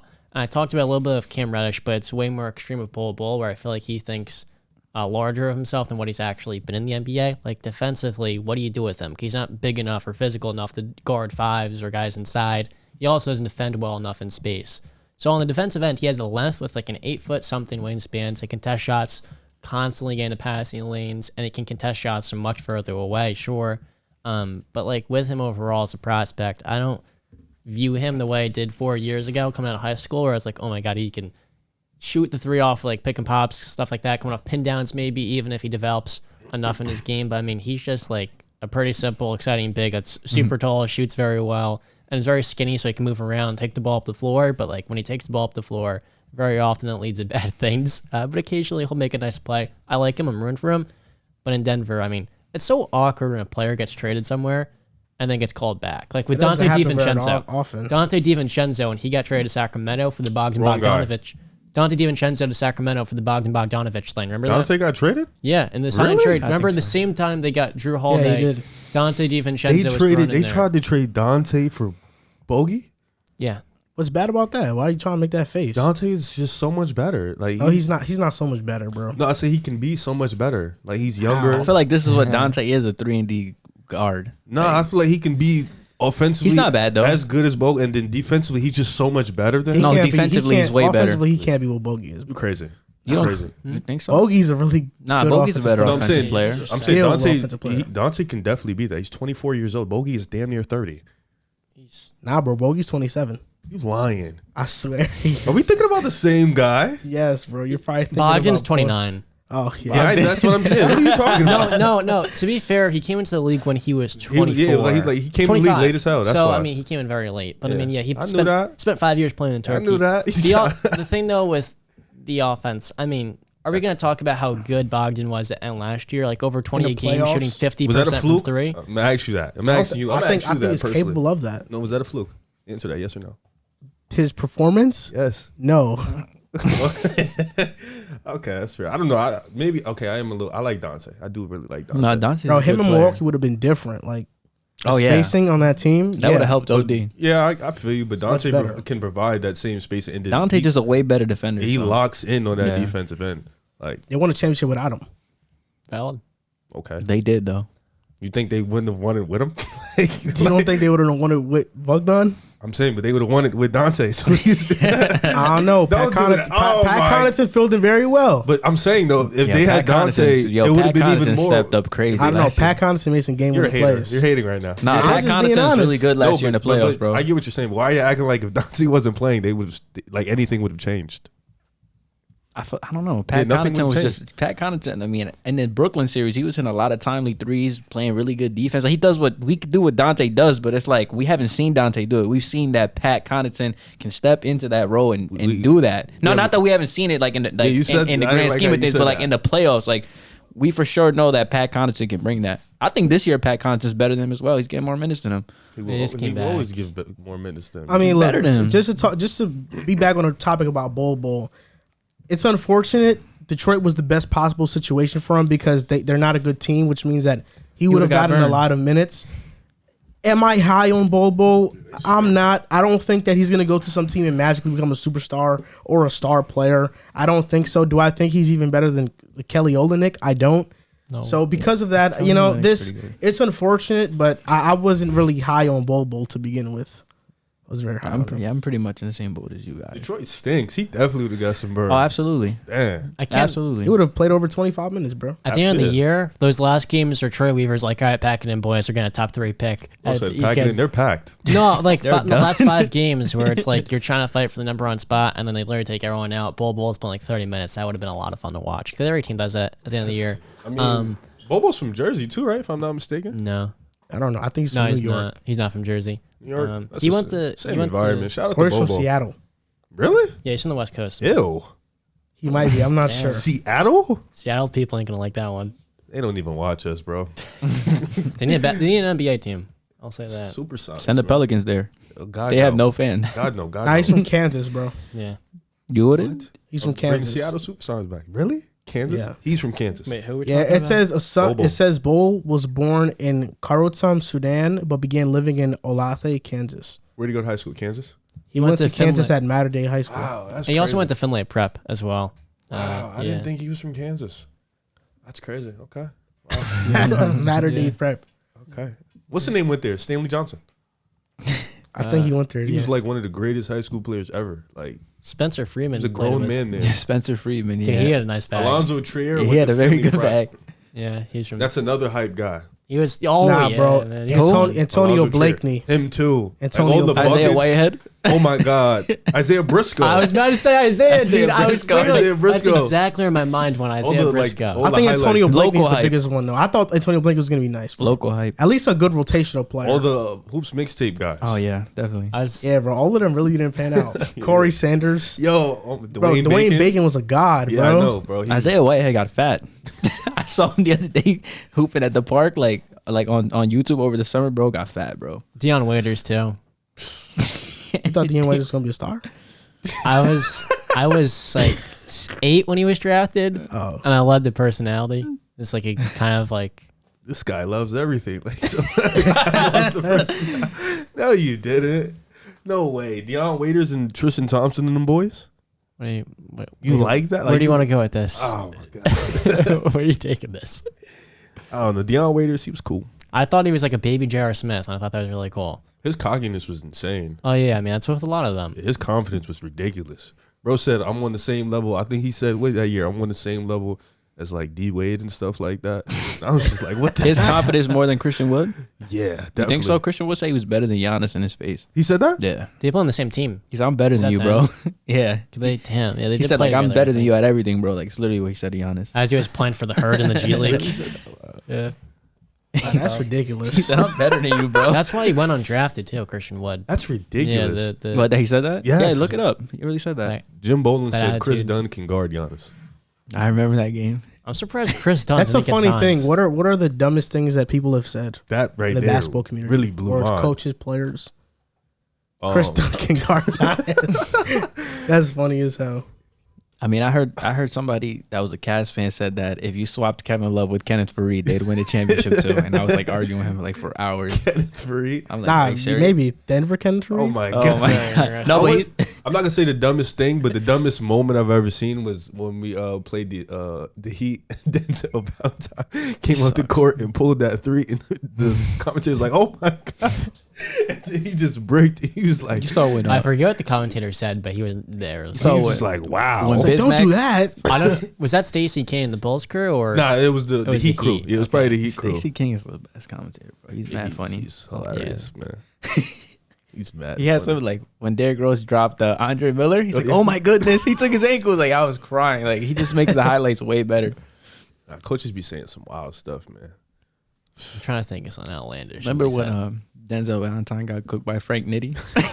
Oh jeez, that's when his career was ended. terrible. His career ended right there on the spot. Yo, bro, he was still on the team the next year, bro. I was so mad. I was like, he was a consistent rotational piece. I was like, bro, we're not gonna win with this guy. Like, he is horrible. I was- Great college career. He was though. so good in college, bro. Yeah, legend. I don't know what. Yo, like, he was his How game good- was simple yo, too. how- Like, I mean, I don't know why. What I happened. don't really keep up with college basketball, but how good was Hasim to beat in college? Like, was he nice? I really don't know. Like, wasn't he? He was a top 3 pick, right? He only got drafted that high because he was 7'3". That's He it? didn't He had produce in a college. stupid amount of blocks, if I remember correctly. Yeah, I was like, he was another one. Like, A lot of people You were know high who on was a that pick. sneaky nice duo in college? Wiggins and Embiid. Oh, my goodness. Bro, they was so nice. And then Buddy Hield was the best college player I've ever seen in my life. Devin Booker team was. That team was they good. could have if they're in the NBA, they could have had double-digit wins easily and won like 20. Okay, so Hasheem Thabeet in his final year in college averaged 14 and 11 with 4 blocks a game. That's why. And shot 64% from the field. What happened? Well, he was very raw, and then what happened was Mark Gasol. They traded for Mark Gasol, with the Pau Gasol thing, and then they drafted Hasheem Thabeet right after. Then they get Zach Randolph, and he just never developed. And then like you were talking about before, the Grit and Grind boys. I mean, that team was so much fun. They had the confidence to beat anybody. Same with this new Memphis team now. We're not talking about that anymore. Talking about them later. Buddy Hield is the best college player I've ever seen in my life. Like, You Buddy know whose Hield college is stats were crazy. good Nah, too? Jimmy Fredette's that for me, bro. Oh my gosh, I Jimmy didn't really see Fredette. much I of Jimmy remember. I Fredette. remember Jimmy Fredette. Buddy We Hield, used to though, watch him back in the day. I when seen we him did. because he went to Oklahoma. So I was How about really, Trae Young in college? Trae Young in college was Trae tough. Young in college, I think, was better than Buddy Hield in college. He was ridiculous. He Nah, averaged Trae- 29 and 10. Yo, Trae Young was crazy in college. I don't want to say he was better. How about Zion in college? Zion was OD in He was college. a dog. I loved watching Frank Kaminsky and Sam Decker. Frank that was Kaminsky a was good really team. good in That was a college good team. too. I forgot their That's a point lot of guard's fun. name. It was just like it was really not even trying to be like racist. No, it was really white boys versus the black kids when they played Kentucky. Like it's just a starting five of white kids and then just the black kids over. And it like Wisconsin was just killing them. It was pretty funny actually. And Kentucky was mad as hell. Then they went to the chip and they lost. I mean, Wisconsin, yeah, they were like very fundamentally sound. They still are till this day. It's pretty funny. Lonzo Ball was good in college too, right? Lonzo's all right. Yeah, he wasn't a mega star in college. They were calling he was him. all right. They were saying Steph Curry with a 40-inch. Remember vertical? That was Mike I Curzon. think that was Yeah, that was Mike Curzon, more Mike that was more of like Chino Hill's hype. That's because one time But he in was college, actually good in college though. He was One actually time in nice. college, he pulled a 40-footer and he made it. So they was just tough. like Steph Curry. Like That he game was pulled it. crazy. Yeah. Him and Fox used to have some wars. Fox in cooked college. them though. Fact, Dude, Fox. I love De'Aaron Fox. Fox is I'm so happy the Suns took Josh Jackson over him. Malik Monk was a legend in college too. Yo, those two, and Bam Adebayo, and Isaiah Briscoe on that team. Bro, I thought that Jared Culver was gonna be nice, yo. He was nice as That hell in one- college. yeah, he was creating his own shot off took him the to the bounce. chip. Nah, yeah, he did take him to the chip. He I lost to thought- DeAndre Hunter. You know who I thought was gonna be mad yeah. nice? Carson Edwards. Like I thought he was gonna come into the league and just be He's insane. 5'11". He Being gave on, DeAndre Hunter 40 points. Yo, I remember you I told me to watched watch that Yeah. game. It was Bro, he literally gave- all on him. That Like, it was so crazy. fun. 40 points, It bro. was That's awesome. that's why I'm thinking like, all right, Like, everything was on him. If he gave D Hunter 40, he'll be all right in the league. Then he went to Boston. I was like, damn, bro. Yeah, he's in the doghouse, bro. He could have been their Isaiah Thomas. I don't even think he's on their team he's not anymore. on the team. He's probably not. Yeah, he's I don't know where he ended up, but he's Bro, been traded a couple my times. favorite era of college basketball was Payne Siva, Shane Larkin era. Trey Burke. Yep. Yo, Shane Larkin Larkin always was had good. the brightest shoes, bro. He wore those LeBron 10s, those highlight LeBron 10s. Payne Siva was nice, bro. Yo, Payne Siva was dumb nice, Yo, bro. Riv was Javon Carter nice in college? Yes. He was. Yeah. He'll pick you up 40 feet. Like, as He soon was as you- good in college, bro. Bro, West Nah, Virginia Javon was Carter nice, was bro. really good, bro. Yo, bro, he's like as soon as you inbound the ball, he's guarding you and he's locking you from the moment I you hate get the him. ball. I hate Nah, him. bro, He's Javon nice Carter was and one of those guys that whenever there was a primetime matchup in college, he was like the key guy they would talk He was about. like a 15 points per game scorer. Like they were like, in yo, college. watch out for Javon Carter. He was nice in college, bro. He's the leader of West Virginia. Yeah, he was the heart and soul for them. He was old. He looked old though. He looked. He had 40. hair. Yeah, he was nice though. I don't know why like he doesn't pan out of the league. He's terrible. He was good in the bubble for the Suns. Bro, I thought Shane Larkin was really gonna be good though, bro. He played for the Supposed Nets. to be. Yeah, I thought he was gonna be He good. played for the Yeah, Nets, Shane too. Larkin. Now, you know who I thought was gonna be good but didn't pan out? Who? Who actually had a pretty good rookie season? Marshawn Brooks. Oh yeah, Bro, for the he Nets. was I liked so him. nice, I liked bro. him. I liked him. He, I like, liked I Marshawn thought Brooks like a lot. at least he'd be like Jamal Crawford. He had the yo, the He handles. was a good scorer. You know who I thought was gonna be dumb nice after his rookie year was Jalil Okafor. He I was really supposed to be. did. I really did. The era of the big man changed. I That's really what messed did. him Like up. I thought Jalil had. Same thing happened to Greg Good. Monroe. Greg Monroe was supposed to be Yo, good. his numbers are like if you look at his numbers, he had some pretty good numbers back when he played, and he wasn't bad. I feel like they would have been like more so Al Jefferson than like He was some good. people. Al Jefferson was really good though. Yeah, Jefferson's exactly. post-game I was feel like some crazy. people are like, oh, like I don't think it's many basketball fans. Some of them may be thinking of Jaleel a little bit too highly, but like they view him as like oh, he would have been like a superstar, like like all NBA player I if think he played 20 All-Stars, years ago. he would have been But he could have All-Star. been like an Al Jefferson piece, and Al was Al putting was up, Al was he a putting up three-time crazy All- numbers. No, Al never made the All-Star. Al did make the Al All-Star with did. Charlotte. Nah, yeah, you know Yo, who, look you know, at Al's, you know who Al's might numbers be, are crazy. If you, you know look who at them, you know who might be the greatest spark plug that just kind of disappeared from the NBA? Michael Redd. Jordan Crawford. Oh yeah, Jordan Crawford was a bucket. Jordan Crawford was he Bro, just dropped get in and 50 give you with, like, Boston. He just get in and give you 12 instantly. Al put up some serious numbers, yo.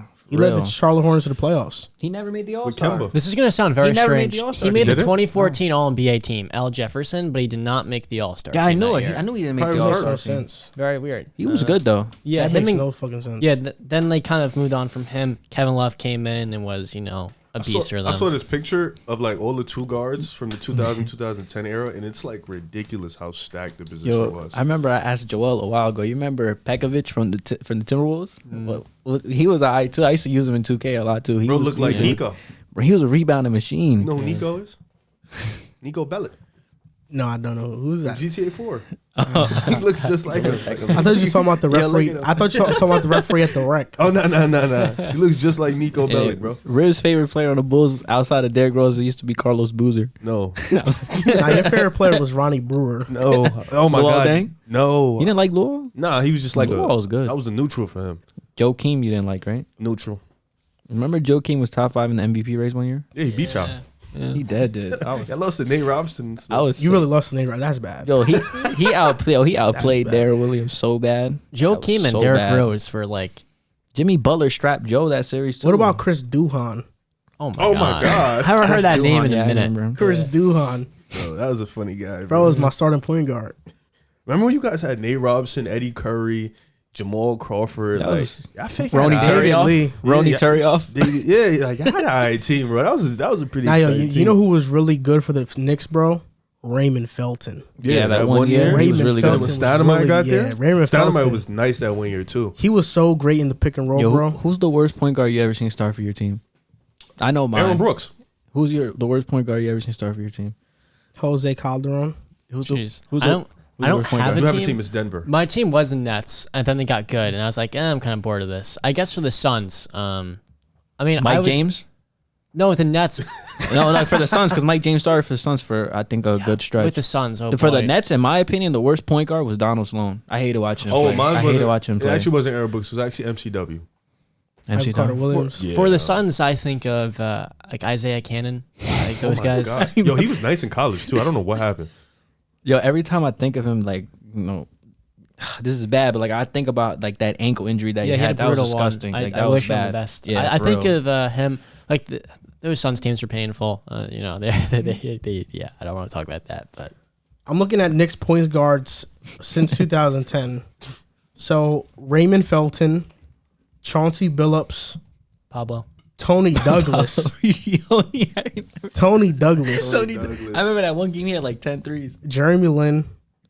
Baron Davis. He was so old on the Knicks, bro. He was washed. Mike Bibby. Oh, no. Mike Bibby was so washed, bro. Yeah. He was washed on the Jason Knicks. Kidd. That was their Jason Kidd special showed- team. Jason really Kidd. He tense. was good, though, with us. Pablo Prigioni. Prigi. Beno Udrich. Nah, Beno Udrich. You know, he used to play for the Kings, right? Yeah, he was okay. He was okay. Jose Calderon, he was already old as hell. Shane Larkin, he started 22 games. He might be the worst one. Donald Sloan was the worst one I've ever Alexi seen. Shved started 16 games at point guard for Are you gonna us. look at Donald Sloan? Langston Galloway. Shane Larkin start for y'all? Yeah, like 12 games. Langston Jerry and Galloway. Grant. 2016. Ugh. He was good out of Notre Dame, though. Horrible. Yeah, he had them competitive. You Derrick said- Rose. bro said. Brandon Jennings. Oh, I remember that year. Brandon Jennings was supposed to be really good. Ron Baker. I remember him. He played got with- dunked. He got Oh, dunked. Jared Fred. Jack started 56 games for us. He started for my team too. Yikes. Jared Well- Jack started for a lot of teams. Those He started for the Hornets. He started for He was the just Warriors. a solid point guard. Ron Baker played with Fred VanVleet. Wichita Bro, State. yo, do you guys remember in like early Clay Anthony 2010s? I think, do you remember like in 2013 or 2014 where Ramon Sessions was like supposed to be the savior for the Lakers? Yeah. Oh shit. I did You remember that. You remember was? that? Yo, He was no. like so hyped up. Who was this? There was this player the Lakers gassed up. All I remember was first name was Kendall. Kendall Marshall. They gassed him up Kendall crazy. Marshall. I Kendall know He was a Marshall was lottery supposed to be pick. good, They gassed him No, crazy. his assist to turnover ratio was insane. Yeah, he He was was supposed good, to be right? like He was Steve alright. Nash, bro. I'm gonna be honest. Yeah, Yeah. the Suns. Kendall Marshall. The Suns He was supposed drafted to be him like lottery Steve Nash. pick, and then something they've done a lot recently for a couple of reasons. They declined his like rookie extension after the first year, and he went to or the second year or something like that. He went over to LA. His career is over after like 2 or 3 years. But yeah, he averaged like 7 assists. I Yo, think. how long have you been a Nets fan? I'm not really a Nets fan anymore, but like I was a Nets fan from probably 2011 because Joe You're a Johnson and fan of Darren a team? Williams. I was a Nets fan. Then they got like because Billy Kane, He ruined the team. Yeah. he broke my heart, but at the time ruined I the was just like I'm riding for this team. Spencer Dinwiddie and Karis LeVert for a month were like my 2 favorite players in the NBA. And when they got Kyrie, I love Look at Kyrie. him. He's like, Like I'm a Steelers fan, so like it's kind of weird. I always like embrace like the Browns specifically because like they are really bad, but I embrace the beauty in their struggle and like their come up. And with the like, I was like, I'm already a fan of the Steelers and like they're so successful in the NBA. I don't want to have that same mindset by being a Lakers fan. I kind of embraced the Nets being so bad. 'Cause I know at some point this team's going to be really good. I want to have stock. And then at the time, I was like, I love Spencer Dinwiddie. I love Joe Harris. you like all these Jared guys. Allen. You definitely did. Oh yeah. Yeah. All those guys that were slept on. A lot of them had issues. D'Angelo Russell, the Lakers doubted. The league threw these players to the side. Now it's just like they got talent, and Kenny Atkinson did one hell of a job. Sean Yeah, Marks, hell yeah, he did. brought in all that talent, and you saw those Kenny guys. Atkinson really Theo did a good Pinson, job. Theo Pinson off the bench. It was a So- blast watching those teams. Before the podcast, it was. you and River talking about Doc Rivers, and you think there's a lot of coaches better than Doc Rivers. Wait, Do you hold think on. Before you get into that, Spencer Dinwiddie and Karis LeVert were your favorite players? I love Spencer You sound Dinwiddie. like Seb. yeah. A lot of fun. Like I don't think like overly high of him, but he was so much fun when he broke onto the scene. Like another guy tore his ACL in college, 2nd round pick. The Pistons like, nah, we're good. Same way they Then did the Chris Bulls. Middleton. The Bulls too. I didn't even know that. And then Yeah, he goes to played for the Brooklyn. Bulls and they cut him. And the thing with Brooklyn was they're like, our offense is terrible. Spencer, just go drive offense. And he did. He did a solid enough job. It was commendable. And then like I said, like hot take, but like that 2019 Nets team is more exciting than this Nets team now. It was more exciting for me. I enjoyed it more. It was so much fun. I went to a game too. It was so awesome. watching I that team can see play. why you say that because the big three never plays with each other. So I can see that how as you say well. that. I mean, it was just like the energy off the bench and the camaraderie of the team and those guys. They all came together. It's D'Angelo little- Russell. do you was think Kenny fire Atkinson that is a year. better coach than Doc Rivers? It's interesting in terms of developing talents. I'd rather have Kenny, but Yo, like Kenny's if I'm great building, at developing talent. if I'm building a contender, then I mean, like I don't know. Like, you gotta Kenny take the coach who Atkinson, won the chip. yeah. I mean, Kenny Atkinson hasn't had a chance to prove himself, but like with the job he did in Brooklyn, I think he has a chance to. I guess I guess it really just I like Kenny. I'm not gonna say for anything you. bad I guess about it just Kenny. depends on the team construction. I mean, if I'm building a contender right now this year, I'd rather have Doc Rivers. But Kenny's he has in flaws. as a coach. LA right now. He's an assistant, right? Yeah. No, he's with the Warriors. He was with LA, maybe LA, but Kenny Atkinson's with the Warriors this year as player development guy. He was with the Clippers last year. Yeah. So Right, you know right, Kuminga is going to be a star. Oh, he was going to be a star before that, but now it's just confirmed. So before we go on to our next topic, we got a little bit sidetracked talking about some random players. For real. A quick word from our sponsor, DraftKings. You can use promo code TBPN. The NFL playoffs are here, and DraftKings Sportsbook, an official sports betting partner of the NFL, is kicking things off with a huge offer. Counting down to Super Bowl 56, new customers can get 56-1 odds on any wild card team to win their game. Bet just $5 and win $280 in free bets if your team is victorious. If Sportsbook isn't in your state yet, you still have something to play for this wild card weekend. Everyone can play for huge cash prizes with DraftKings Daily Fantasy Football Contest. DraftKings is giving all new customers a free shot at millions of dollars in total prizes with their first deposit. Download the DraftKings Sportsbook app now, use promo code TBPN, and get 56-1 odds on any NFL team. Bet just $5 and win $280 in free bets if your team wins. That's promo code TBPN this wild card weekend at DraftKings Sportsbook, an official sports betting partner of the NFL. Now, we all know that after the ad roll, we start off the second half of the show with This Week in the NBA. Something you want to highlight that happened that's not on the topic list. Now, this week in the NBA, what caught your eye, Riv? Joel Embiid ties Allen Iverson and Wilt Chamberlain. Damn, why did I say his name like that? Allen Iverson and Wilt Chamberlain for 30 points. He had 8 straight 30-point games.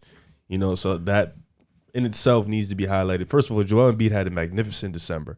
And this year in January, starting off the year hot, he's still been on the tear. He's been carrying that Philly team. Tobias Harris has been what I've always seen him as, mid.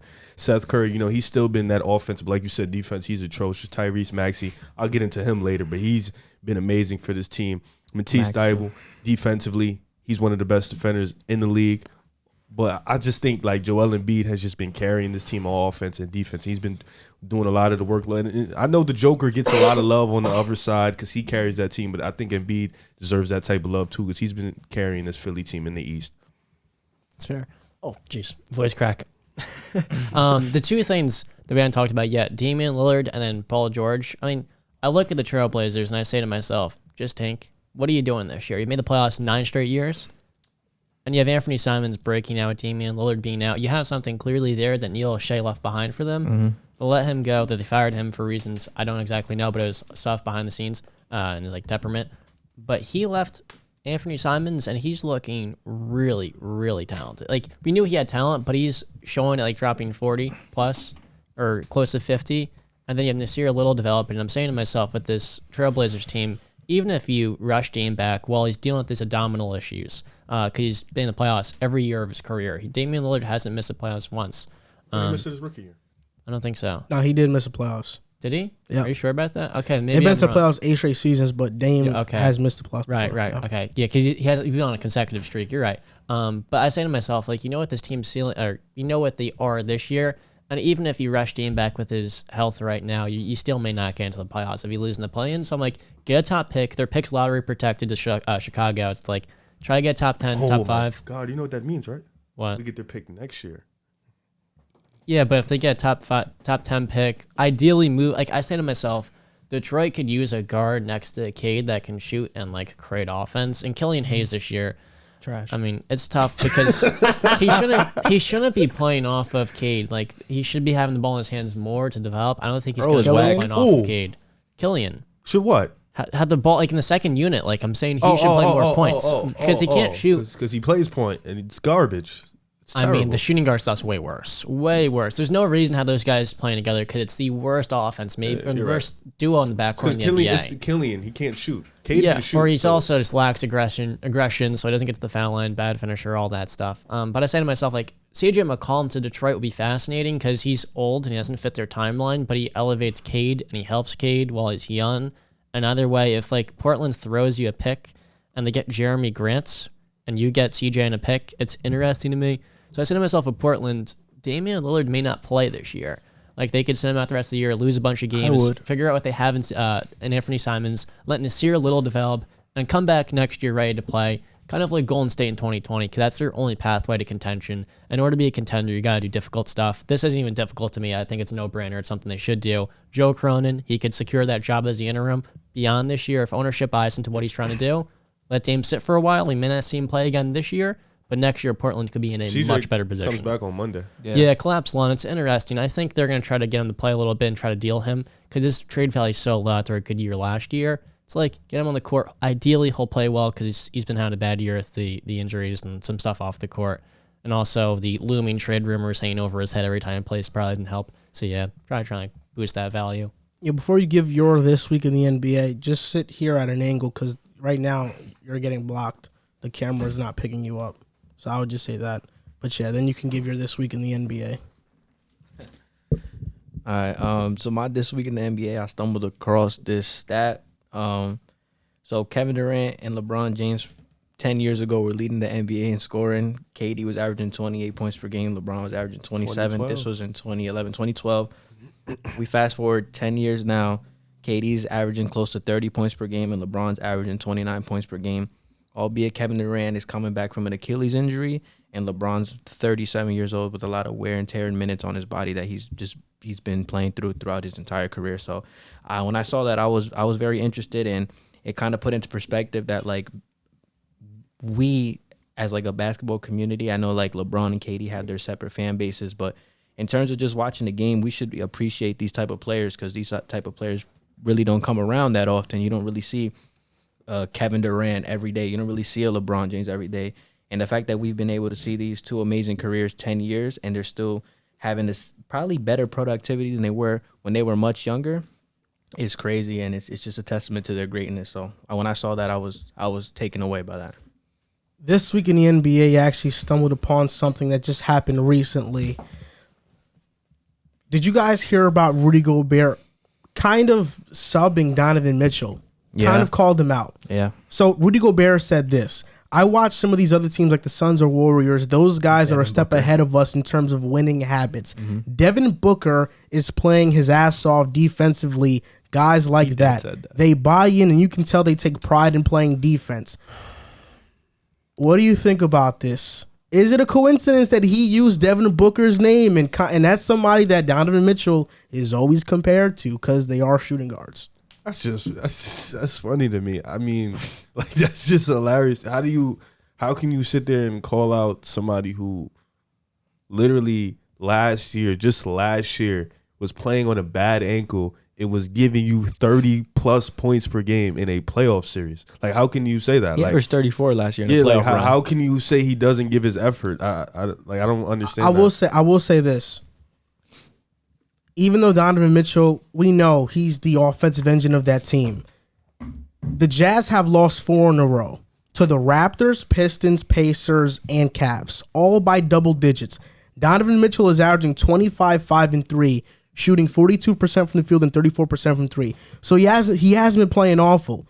But without Gobert in these games, they have lost these games. They are 1-4 and have the 30th defensive rating while he's been out, which is dead last in the NBA. So when Rudy Gobert is saying, I need help defensively, this is what he means. Everybody loves to use him as a scapegoat, but the reality is that without him, they're the worst in the league. You said Raptors? He didn't play. Donovan didn't play that game. Okay, yeah, but in his last... Pacers, he had 36. Against Detroit, he had 31. And he wasn't guarding nobody. What do you mean? Isn't that the same thing? Isn't that the same thing you knocked Bradley Beal for? For putting up great numbers but losing? But Donovan's been winning for the past. I know what you're saying. He has a better team, though. I think he's calling out the wrong guy. Like, hold up. For one, he didn't call out Donovan Mitchell in that quote. That's clear. He's who he's talking. He said Devin Booker. That's the one guy. Yeah. It's not like he's saying another wing. Well, maybe by him saying Devin Booker is like, okay, a guy who's been horrible his entire career defensively is still putting effort in defensively. That's easy for him That's Devin Booker puts in that defense. He started putting that defensive effort in when Chris Paul got there, and he has Bridges right next to him. He has Jay Crowder, he has Cameron Johnson, he has DeAndre. Like, he has guys that are literally solid defense. So he actually does. For all you can say about his defensive intensity, he also doesn't guard anybody. He just guard the person he's guarding. He puts in the effort. The dude Donovan is playing next to no offense, Mike Conley's really good, but he's old. And then he's playing next to Royce O'Neal. Yeah, he's 6'4". He's 6'4". Who can he guard? And then Bogdanovic, he's a 6'9" power forward who plays no defense. Yeah, like what do you like? Gobert is calling out the wrong guy. Well, I'm not saying he's doing it directly, but he's indirectly calling out the wrong guy, in my opinion. Offensively, Rudy Gobert leads the league in screen assists because he's always saying Donovan, Rudy, and all. He's setting himself up. He's always saying Donovan and Mike Conley up and giving them good screens, and they're getting good jump shots and stuff like that. Opportunities offensively. But defensively, like, they're not helping him at all. Offensively, he elevates those guys. So the screens heading and rolling to the rim. Like, he's not a negative on offense. He does stuff which elevates them. But on the defensive end, they don't do anything that elevates him. That's the thing. And, like, this year, he has been terrific, Rudy Gobert. Amazing. Leads the NBA in rebounds. Defensively, I mean, he leads the league as well in contested twos. The rim protection is vital for them. And I talked about it in the last segment. I think some Jazz fans weren't appreciative. I said their defense is broken. I think some people took it as I said their team's broken. Everything is funnel to Rudy, he'll take care of it. But in the playoffs, when there's 5 shooters, that's not how it works. Reggie Jackson, Paul George takes Donovan Mitchell, Mike Conley on one ankle to the rim. Pop, Nick Batum, Terrence Mann. Without Rudy Gobert, Donovan Mitchell is Bradley Beal of the West. That's crazy.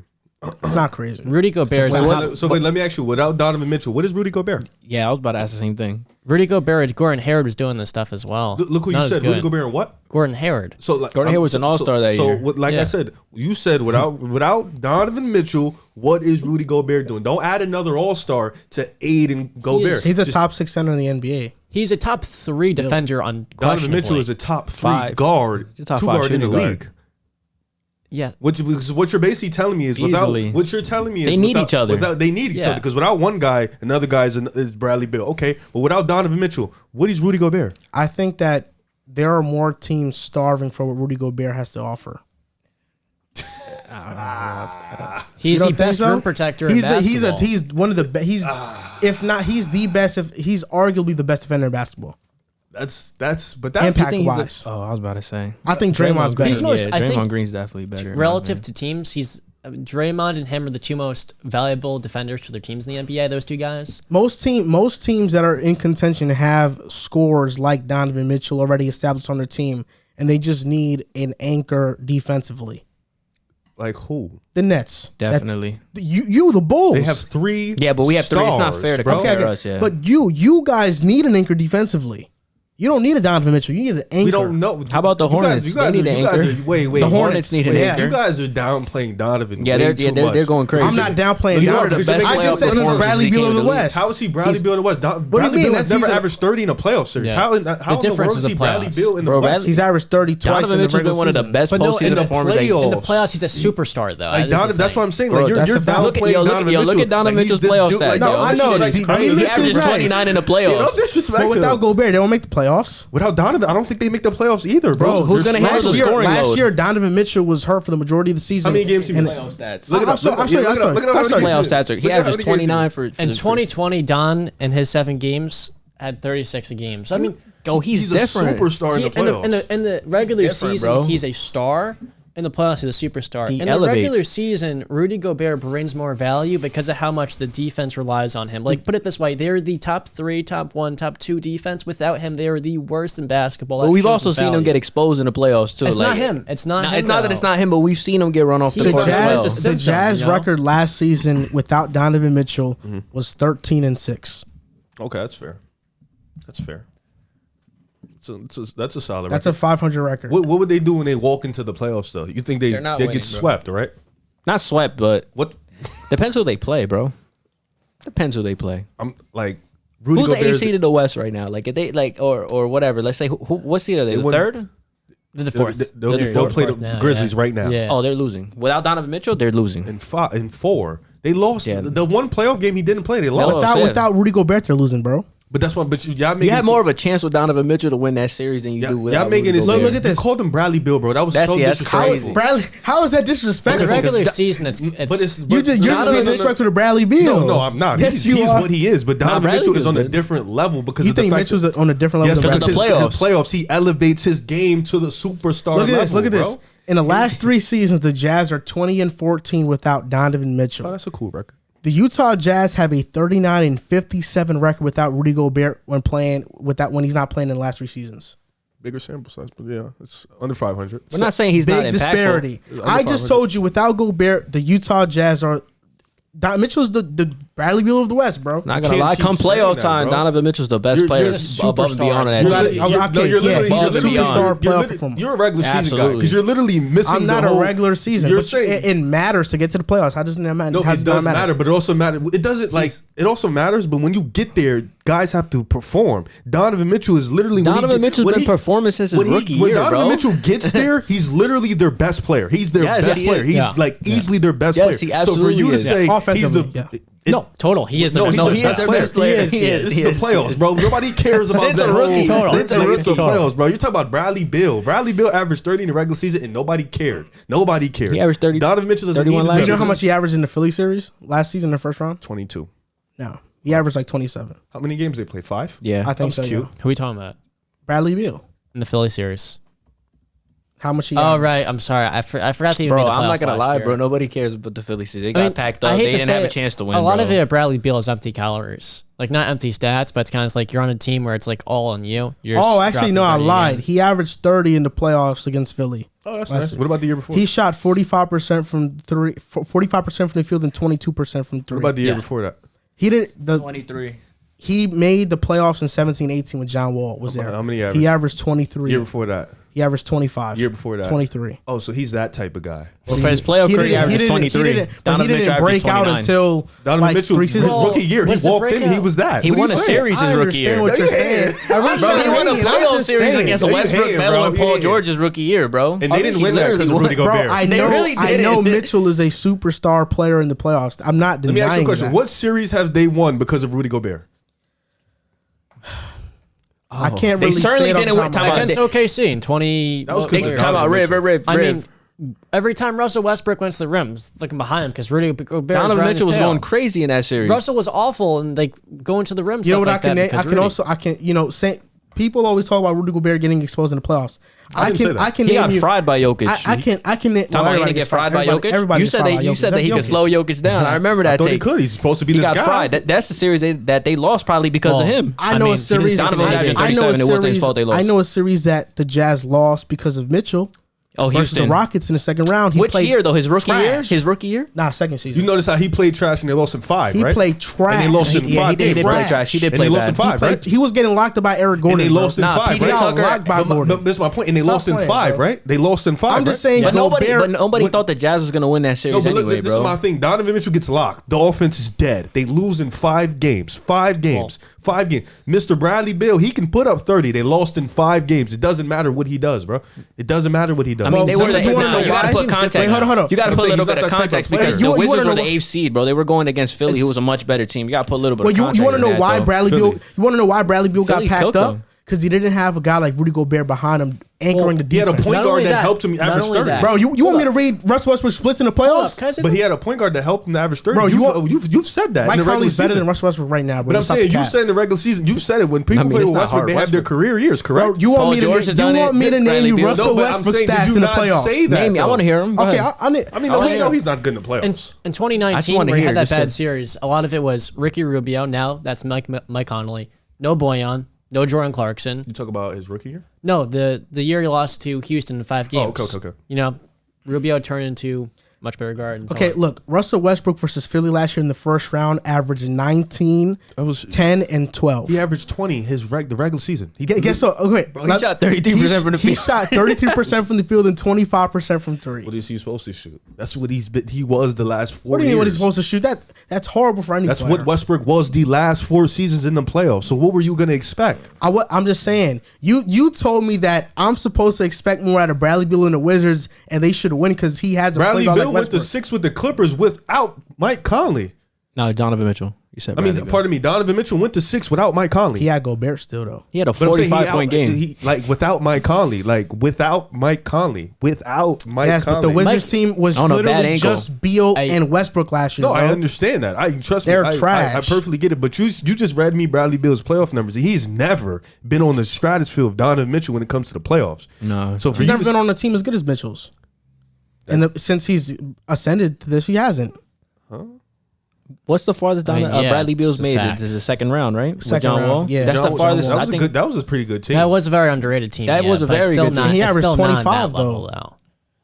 I mean, Like, come on, you bro. can say that, but Donovan plays in the West. Bro, all I said was that without In a harder Gobert, the conference, Jazz though, don't. for the most part. The Jazz No, not no, making no, the no. playoffs I without wasn't Gobert. mad at what you said that, but then when you went on and Nah, said but you he's said the he's Beal. Bradley Beal of the West, He is. He's a guy that's going to put up great numbers and not make the playoffs. So what is Donovan Booker? Devin Booker. Without, I mean, what's Devin? Who's my fault. Donovan What is Booker? Devin Booker Donovan Booker. without Chris Paul? The same thing. It's the same with all these guys. The same thing. Everybody needs somebody, bro. I could have said the Bradley Beal of the West or Devin Booker. or Zach LaVine last year. I could have said the same So thing. no, I'm asking, but what is Devin Booker without Chris Paul? Well, A loser. he's somebody who didn't But make his the teams weren't playoffs. good. His teams weren't So good. the season- But I will say this. I will say that if Rubio had stayed in Phoenix, even if they hadn't gotten Chris Paul, they would still make the playoffs. They wouldn't have made the finals, but they still make the playoffs. They would have danced. They would not have been the number 2 seed. No, hell no. They, Nah, would've they been really like would have, though. They would have been like a 6 seed. But, yeah. Maybe. I don't Six know. is Because so with Chris strong. Paul, even though Ayton's numbers are down, it gave Ayton more of a defined role, and that kind of enabled him in the postseason. Rubio than was he really did. what unlocked that team, though. The year It was a before. great pickup because, like I said He before, outplayed Westbrook in that series, their too. guards were Tyler Ulis, Isaiah Cannon. Rubio doesn't get enough credit for what he did with Phoenix. Yes. What did he do with Phoenix? Well, for one, they went 9-0 in the bubble Oh with my him. God, and still didn't make it. 8-0, You know what? 8-0, Clap it 8-0. up for 8-0. them. 8-0. They were the 9th seed though. Oh, They made it. They made up a That's lot of interesting. games, bro. They made up Nah, a that's lot of interesting. games. So I don't know if they'll probably be a playing team the next year. Bro, AM missed 25 was games. suspended. That's true. I did. Yeah, he did miss 25 games. He missed 25 games, And bro. Mikal Bridges took that next step. Okay, so he did I'm miss telling. 25 I'm saying that they would have been a playing team or an 8th, 7th seed that year with Rubio if AN had not missed the 25 games. And the very next year, had they kept the team intact, they would have made the playoffs still. They would have not been a finals team. Chris Paul put them over the top. That's without a doubt. No doubt about it. But Rubio gets severely overlooked for what he did with Phoenix, bro. With Devin Booker at his best season with Rubio. You not only got Chris Paul, but you also got Jay Crowder. Because if you don't have CP3, Yeah, you're that's not getting true. Jay. That's true. I was gonna say something else. But even Rubio on a more affordable contract, they can probably get maybe a Jeremy Grant ideally, instead Who of do a you Jay think? Who do you Crowder. think gets out of has- Utah first? Gobert or Donovan? Like, who do you? I feel like It's gonna be Donovan. what's okay. up? I said who's gonna leave Utah first? Donovan or Rudy? I talked about last time. I hate how the media is trying to take him out of Utah. It's the worst. Like, I don't think he wants to leave Utah, but people are trying to drive it out. Like, hey, he might want to consider leaving Utah if the Sun's not. It's like, all right. If it's between Rudy and Donovan Mitchell, I think Donovan goes first. The reason for that is because I think he's the one that asks out. I don't think Rudy Gobert's going to ever demand a trade. Donovan Mitchell will. It almost happened. They paid Rudy so much darn money. No one's going to trade for that either. You know. I wonder That's why. Why? Yeah, that's what I'm saying. Because it's a large contract. No, 50 it's plus not million. that. It's not that. I mean, who Yeah, it is. in the NBA is trading for Rudy Gobert's $50 million? I mean, if you're that, No, you have to. A contender will if they have the money. $50 million is a lot of Yeah, cap. that's true. You know, With the Nets, I would do it. only know, Philadelphia can match out this Tobias Harris Ben Simmons package they've been throwing I around. don't know, That's bro, it. this is a crazy topic. I ain't gonna. But front. no, with the Bradley Beal thing, you weren't. Bro, I you was just weren't telling you, wrong. I was just saying that without Gobert, All Donovan those- Mitchell is putting up numbers and we look at him like he's not a winner. But he's putting up numbers in a winning situation. The truth is, it's the same thing for all those guards. Even Jaylen Brown, all of them are not making the playoffs without that second guy around them. The difference, though, was it sounded disrespectful because you said Donovan Mitchell is Bradley Beal, when in the playoffs, Donovan Mitchell's like a top 5 player almost. That was the only thing. But Mitchell's a weren't- superstar in the You playoffs. weren't It's wrong. I mean, ridiculous. you made a great point. With all those guards, D-Book, Jaylen Brown as well, Zach LaVine, all of them, they're not making the playoffs. They were the same. without The that same. star The same alongside story. them. Yeah, Ridiculous. true. How I mean- he just said that with so much. It's just confidence. you know, obviously That's it didn't it's come a off fact right. though, bro. not It's a a fact, fact, bro. When you think about it, it's a fact. It's not a fact. Yes, it is. It's not You a fact. both have fair When- shots. if for Rudy Gobert, for him to be successful, for that defense to work in the playoffs, he needs what around him? The proper defensive guys, right? With Donovan Mitchell, he doesn't need. No, the defense works regardless. It just gets I'm exposed. talking about the playoffs. I'm talking about, if it gets exposed, it doesn't work. That if it gets exposed, it does. It literally doesn't work. So I don't know what that means. But No, I'm saying like as a team, yeah, but like That's what I'm individually, Rudy Gobert's still great. No, I'm saying defensively. his individual defense is great, but what makes him elite is the fact that he can anchor a team defense. And in the playoffs, what he needs around for them to really be successful is the proper not even elite, just a good to great defensive guy. But for what- let me finish. I'll let you finish. But for Donovan Mitchell, he doesn't need a great shooter, a good shooter. He's gonna be great on offense, him personally, regardless. He got Are you sure locked about by that? Eric 20 Gordon. No, because in 2019, again, Ricky Rubio, no Boyan, no Jordan Clarkson. What happened? He played awful. Yes, Lost in it 5 happens. games. Yes, it happens. What happened? Wait, before to that? who? To who lost 5 games? Houston. You talking about the See, Houston? okay. Yeah, they didn't have. I see what you tried to do there. So you No, just, I thought he was talking about the bubble versus He did not Denver. play like a superstar that year, and he didn't have that stuff He around didn't him. play like a superstar one time. What happened in the bubble? What happened last year? That's what when happened he his rookie got year? all of that. What happened his rookie year? What happened Rookie his year. What happened his rookie year? What happened his That's rookie year? fair. He had the same guys. He had the same guys. It's fair. Yeah, don't do that. He had one bad. You're not going to throw one bad series over his head when he's had 5 to 6 elite ones. You can't. You did that to Kyrie. Yeah, you definitely did. No, that was me trolling though. We're having a dead series Oh yeah, conversation. now it's just trolling. Okay. JC knows Okay, it was now just- it's he was just trolling. trolling Kyrie, too. Now it's just trolling. We're having a dead serious conversation. Now it's just trolling. It was Okay. trolling. He Okay. had a horror. He got locked up by Bledsoe. That's embarrassing. That's really embarrassing. Mitchell got locked up by Gordon, bro. That's not That's embarrassing. worse. That's worse. That's not You worse. serious? Getting locked up by Bledsoe was Eric Gordon rather than Eric He made an Bledsoe? All NBA Eric defensive Eric team. Bledsoe was Gordon's all a- defensive. Was all defensive first team Eric player that Gordon's year. a serviceable basketball player. Eric Bledsoe is not. No, we're talking bro. about defensively though. I mean, Eric- defensive- That year he made All NBA. And I'm not gonna lie. I It, thought it was the year before it wasn't just EG guarding him. PJ George Tucker. Hill. PJ Tucker was guarding. PJ Tucker was wasn't guarding on the Donovan team. Mitchell. What are you talking Oh, about? Tucker was on the team. I'm thinking you talking about Milwaukee. Pardon me. Pardon me. You know what I say to It's a myself? lot of guys, man. It's a lot of guys to throw at Donovan Mitchell. The only scoring option. Yeah, I know, because the other guy can't score.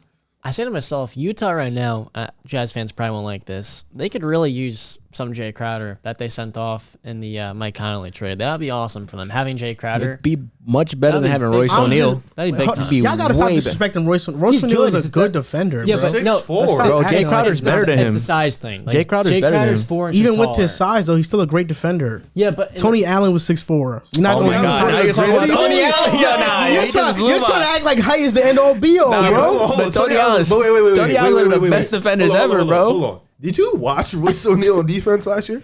He got cooked by everybody. No, he did. Paul George and Reggie Kawhi Leonard, Jackson, everybody. Paul George, No, they were frying him. It didn't matter who was He's there, too bro. small. He's just little, bro. Tony Allen, don't ever disrespect Tony Allen. I'm just Tony saying, Allen will never get cooked like that, bro. Yeah, come on, bro. Tony Allen will I never know, get I fried. know that Tony Allen is one of the best defenders all time, bro. I'm just saying, you're trying to. It's height You is not said the he's end all great. be all. No, But you said height's he's a not. great defender. I think Royce O'Neal's a great defender. Yo, He's he's very You good. throw that word great He's a around very- way too much. Yeah, come on, He bro. throws that Bro, word look great at around too much. He's a very good perimeter defender that's limited because he's 6'4". Jay Crowder's their wing. 6'8", a lot bigger, so he can Stronger. guard I saw guys Jay Crowder bigger. get cooked last He playoffs gets, too. Jay By Crowder who? gets- I'm Come not on. saying By that. who? Jay By who? Crowder- Jay Crowder gets cooked, bro. That Let's size, not- He got though. fried by The Giannis. Jazz are very little outside of Rudy Gobert. Jay Crowder brings that size, and he's not negative on offense because he can hit his shots as well. Now Royce Royce O'Neal O'Neal's a hits good his shooter shots, too. though. Yeah, Royce but O'Neal's a good again- 3-point shooter. Again, with Jay Crowder, he offers more versatility. Look, He I'm can not do saying more. Royce. I'm not saying Royce O'Neal is the best guy ever.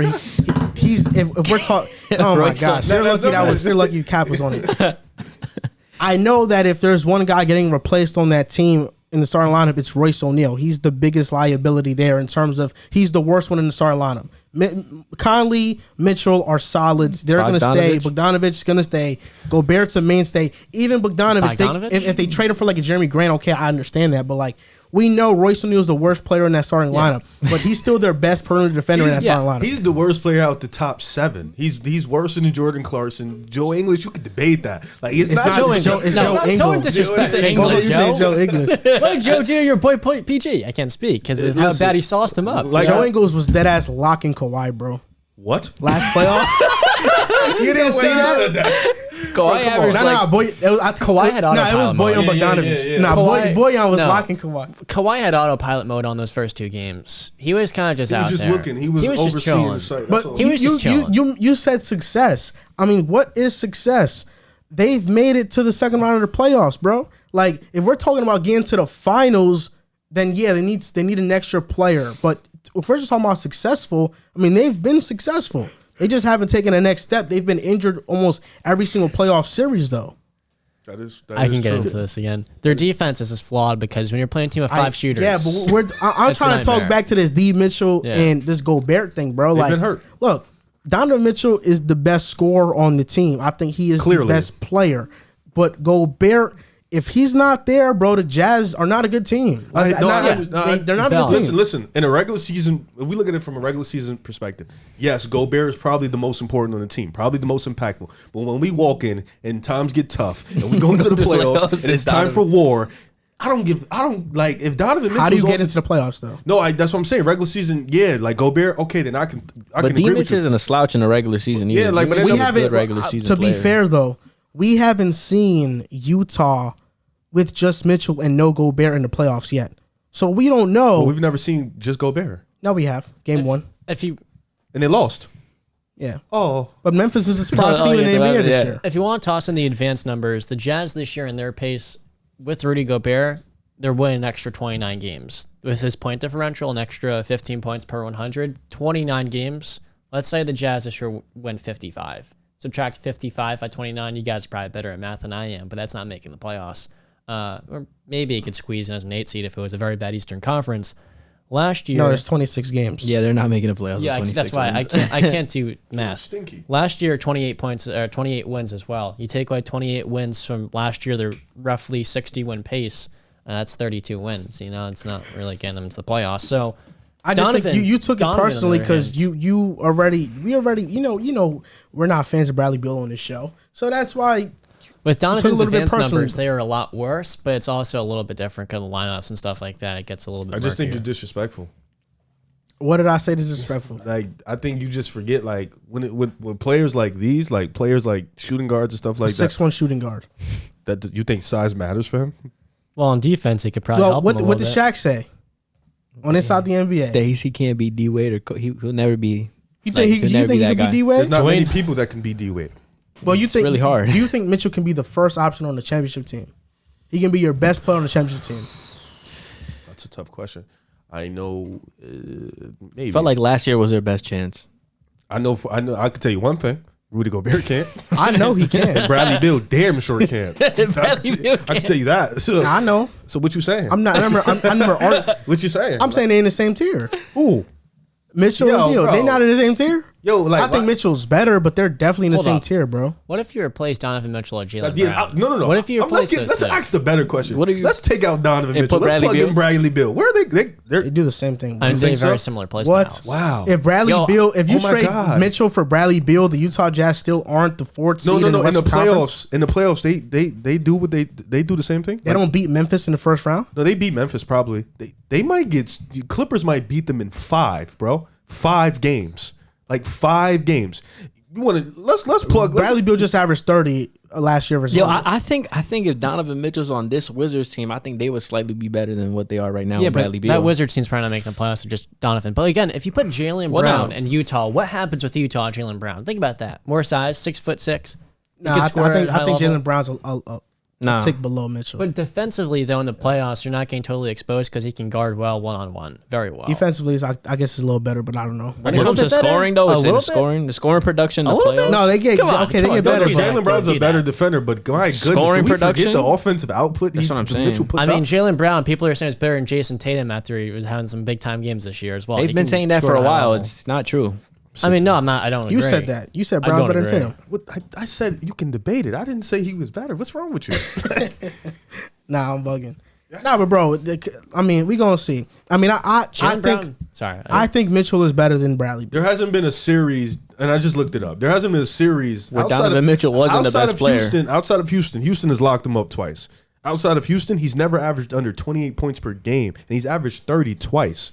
Like Houston, he had 3 22. times. Pardon yeah. me. Like so, it's like his offensive output in a playoff series It's is ridiculous, ridiculous. yeah. Like the way he just explodes and scored. Like they need that type of player. He averages the same amount of points per game in the playoffs as Kevin Durant, believe it or not, for their careers. I mean, believe it. small sample size, but he's up there. I'll 29 be a honest, game. if you pick and choose who you He had who 50 root twice, for. bro. He had 50 twice. You pick and He had choose. who you- 57, right? twice. One game. 57 and 51 and Jamal 44. Murray Yeah. also did You that pick and too. choose who what stats you use and what players you use. I These think stats we to all do benefit. that, though. No, that I know we do. Yeah. But for example, you use Donovan Mitchell and his bubble stats all the time. But whenever I talk about Jamal Murray, you discredit Jamal Murray in the playoffs. Yeah, you Wait, gave, wait, wait, wait, that's wait, what I wait, wait, said. Jamal wait, Murray wait, was wait, different wait, in the wait, bubble, wait, though. wait. You Hold on. discredit Hold Jamal on. Murray in the Let me- playoffs. Can I talk? I said OKC. That has nothing to do with the bubble. I said that, right? I said the Clippers Jamal series. Murray played great against Portland. Wait. I said the Clippers series. That had nothing to do with the bubble. It didn't. I didn't just bring the bubble up until just The now. year before the bubble, Jamal Murray went crazy in the playoffs too. But like Donovan?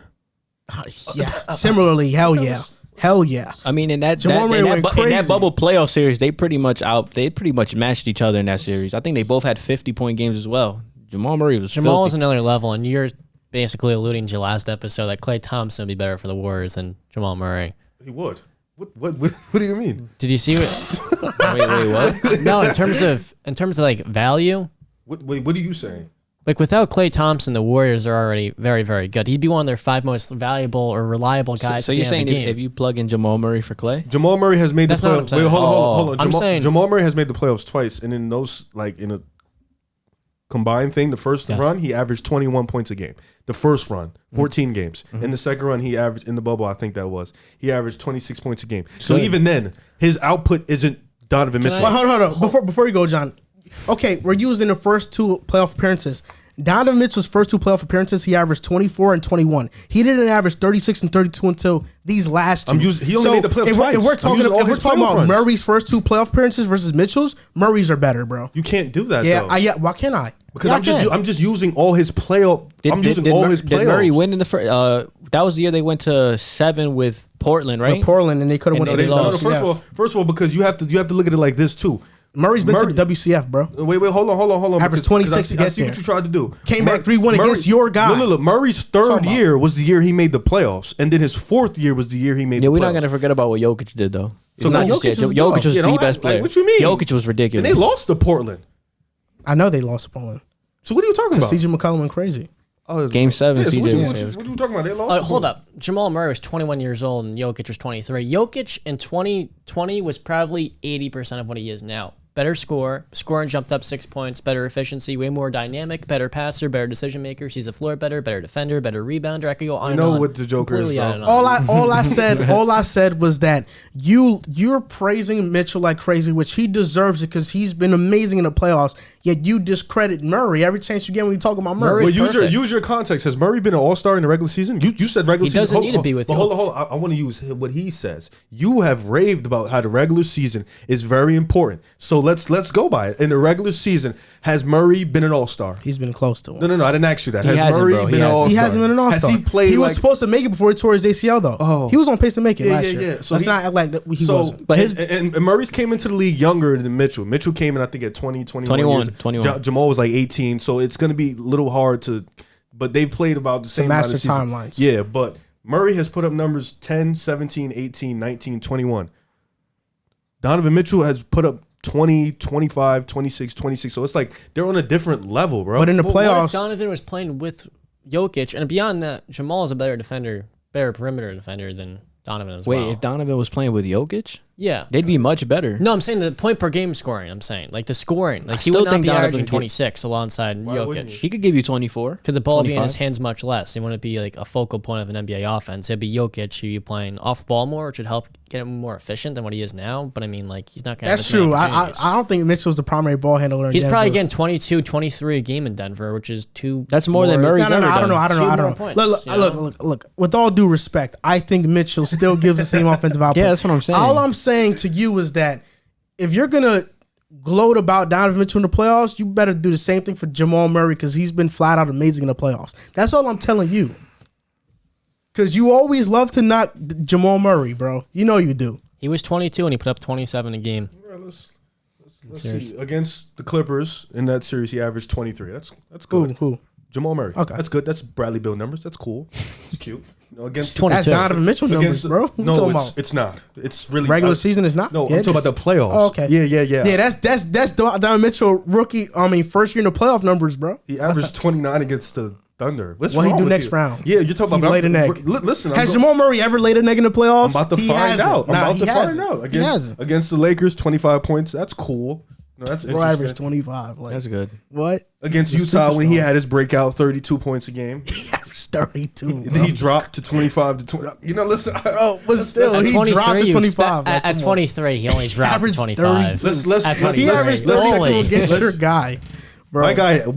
My guy gave him 57, 51. Jamal Murray had a 44. 40-point game in that game, too. No, that's what I'm In saying. that They series, too. they equaled each Who other won? out. I wonder why. Because Donovan it and Jamal wasn't- canceled each other out. So I wonder why they won. Why'd they win? Gobert was shit. Let's be honest. He was getting fried. No, he was getting cooked. No, he was really getting cooked. No, that's really what happened. It's really what happened. Jokic. Donovan, no, but neither Donovan or Jamal had a Portland, good he game averaged 7 24 though. points. Okay. Against the Spurs, he averaged 19. What efficiency?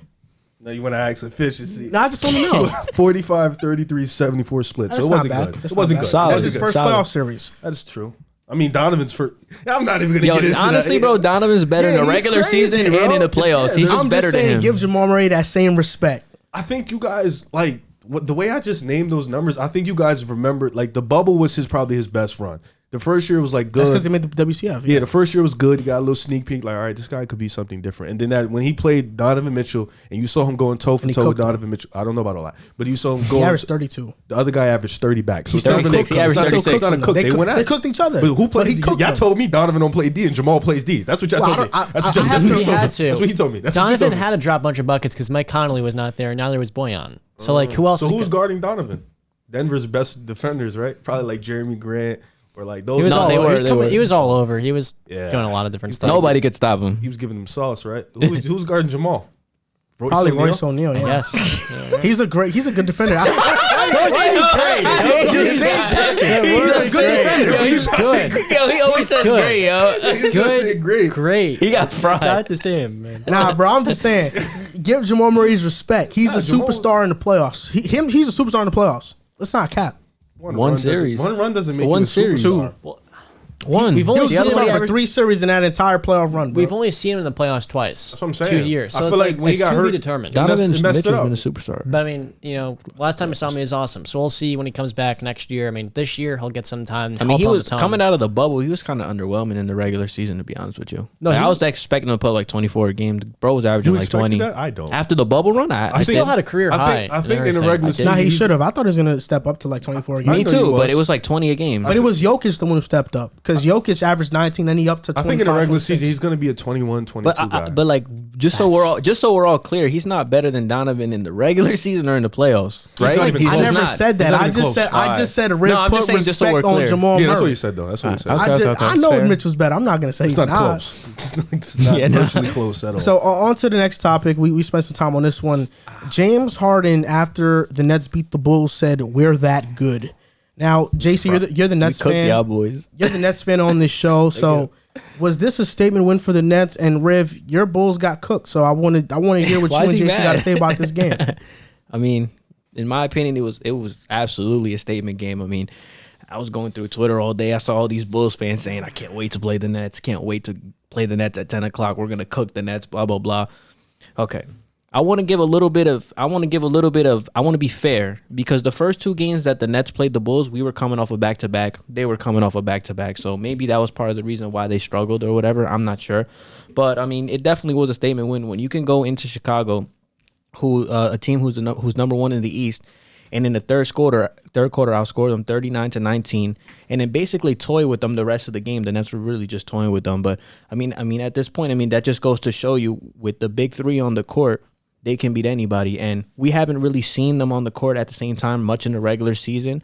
We saw one postseason playoff series against Boston with them. Outside of that one Jason Tatum masterpiece was 50 points. It was a pretty lopsided series. We didn't get to see him against Milwaukee, but it just goes to show you how dominant this Nets team can be. Kyrie Irving only had 9 points. He didn't really play that well that game. But just his presence on the court just opens up the floor for everybody. And then you have Patty Mills who put up 21 points and I think hit 6 threes. Kevin Durant had 27 on 10 shots. James Harden had 25 points and 16 assists that game. It just Kyrie's presence on the court unlocked everything. And I like to remind everybody, like, we're doing this without Joe Harris, who's another 46% three-point shooter, and when he's on the roster, the Nets as a team, when he's there, shoot 39%, which is number 1 in the NBA. Now that he's not there, they're 31, which is 29th in the NBA, so his presence is going to help. And LaMarcus Aldridge didn't play that game either. Neither did Nick Claxton. So just the presence of the big 3, I mean, we could see that this was a statement win. I mean, this is a team that, everybody's been joking about all year about the Kyrie Irving, and, Riv was going back and forth with me after the first 2 Bulls wins when we were missing Kyrie Irving. It's not our full team. Oh yeah, let's get into that. Yeah, you was hype. You was hype. No, it's fair. Every opportunity you got, was clowning the Nets. you was. Every opportunity, you took the I chance. got embarrassed. No, You took the chance to clown him, but I mean, Keep going. Other than that, I mean, we basically still didn't have our full team because we didn't have Nick Claxton, we didn't have Marcus Aldridge, we didn't have Joe Harris, so we spanked y'all this bad, like really bad. And I was telling another Bulls fan, I don't care who it is. You can bring Alex Caruso, you can bring Derrick Jones Jr., you could bring Pat Williams, you could bring anybody back. I'm gonna look you dead in your eye. You're not beating a healthy Nets team. Like, I'm telling you right now. You might be lucky if the series goes to 5 games. Like, you might be lucky if it goes to 5 games. God. Just letting you know. And this is just like your team wasn't healthy. My team isn't really fully healthy. The only thing that's stopping us is injuries, like you saw last year. So what did you notice? Great game.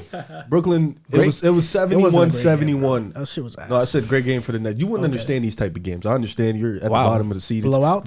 But, He always does that. I wouldn't understand blowouts. no, you wouldn't understand. It's a blowout. A top heavy game, number 1 versus number 2. You don't understand that type of level. Yeah. But Nets played an amazing game. It was 71-71 at one point, and then it just got bad. 39-19, third quarter. It was pretty bad. Both teams wasn't healthy, but for the most part, both teams put out their best guys. Day'Ron Sharpe had 20 points. Very, very good. Dave That right there. He outplayed Vooch. Yeah, that like Cass Edwards had good minutes. You too. know, I forgot to mention him. Kessler's good. it was for me. Kessler. Kessler good. Edwards. He's good. For He's me, good. I just feel like the energy that the Nets other guys brought was like intense. I feel like we held, for the most part, we held Kyrie in check. Harden for the most part he wasn't in check, but it was tie game, so it wasn't like he was. And KD was doing what KD did. KD kills us all the time, but for the most part, it was at one point where it was still our guys wasn't playing well, but we were still good at a point. And then their role players just defensively they stepped up. Patty Mills had 21. They started to make plays, So I just think our role players got out. I really just I think me watching, I just think our role players got outplayed by their role players. That was really it, and our guys didn't step up. I'm still confident that we can make this. I think healthy Nets still are the team to come out the East, but I'm still confident that we can make this a series. I don't think they'll beat us in no 5 games. I think it'll be a 6-7 game series because with the Frozen. You have Julie. Never mind. Yeah, I'm not even gonna get into that. But I do believe. I still believe in our team. This is our first. This was our first test this year. We failed, obviously. This is our first real bad game all year. Honestly, this is the worst we've looked all year.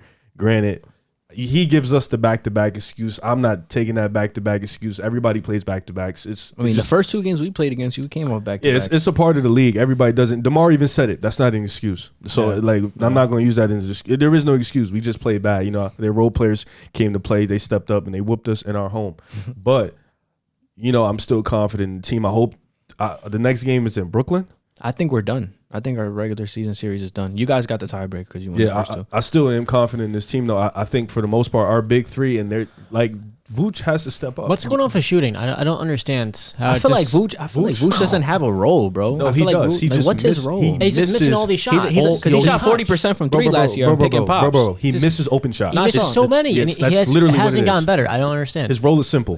He gets the ball, he posts up, he has an easy hook shot. It's supposed to be. He's just never played on a team like this. He's never played on a team with this much talent. But he's played DeMar before in college. No, it's a simple. He just misses. I don't know what's wrong. DeMar with in college was a totally different player. I mean, like DeMar was such a raw prospect. Time out. You just taught me something. I didn't know they played in college. That's pretty cool. That's pretty neat fact. Yeah, you recruited him. But I'm like, it's like all these shots are like Vooch is supposed to bring instant offense. He hasn't really brought that with the pick and pop stuff and that dynamic, which could open up a completely different layer to this Bulls team, but it just hasn't been there reliably. It's been very not very often if there. Vooch was playing like Vooch, this team would be obviously much different. One more thing real quick.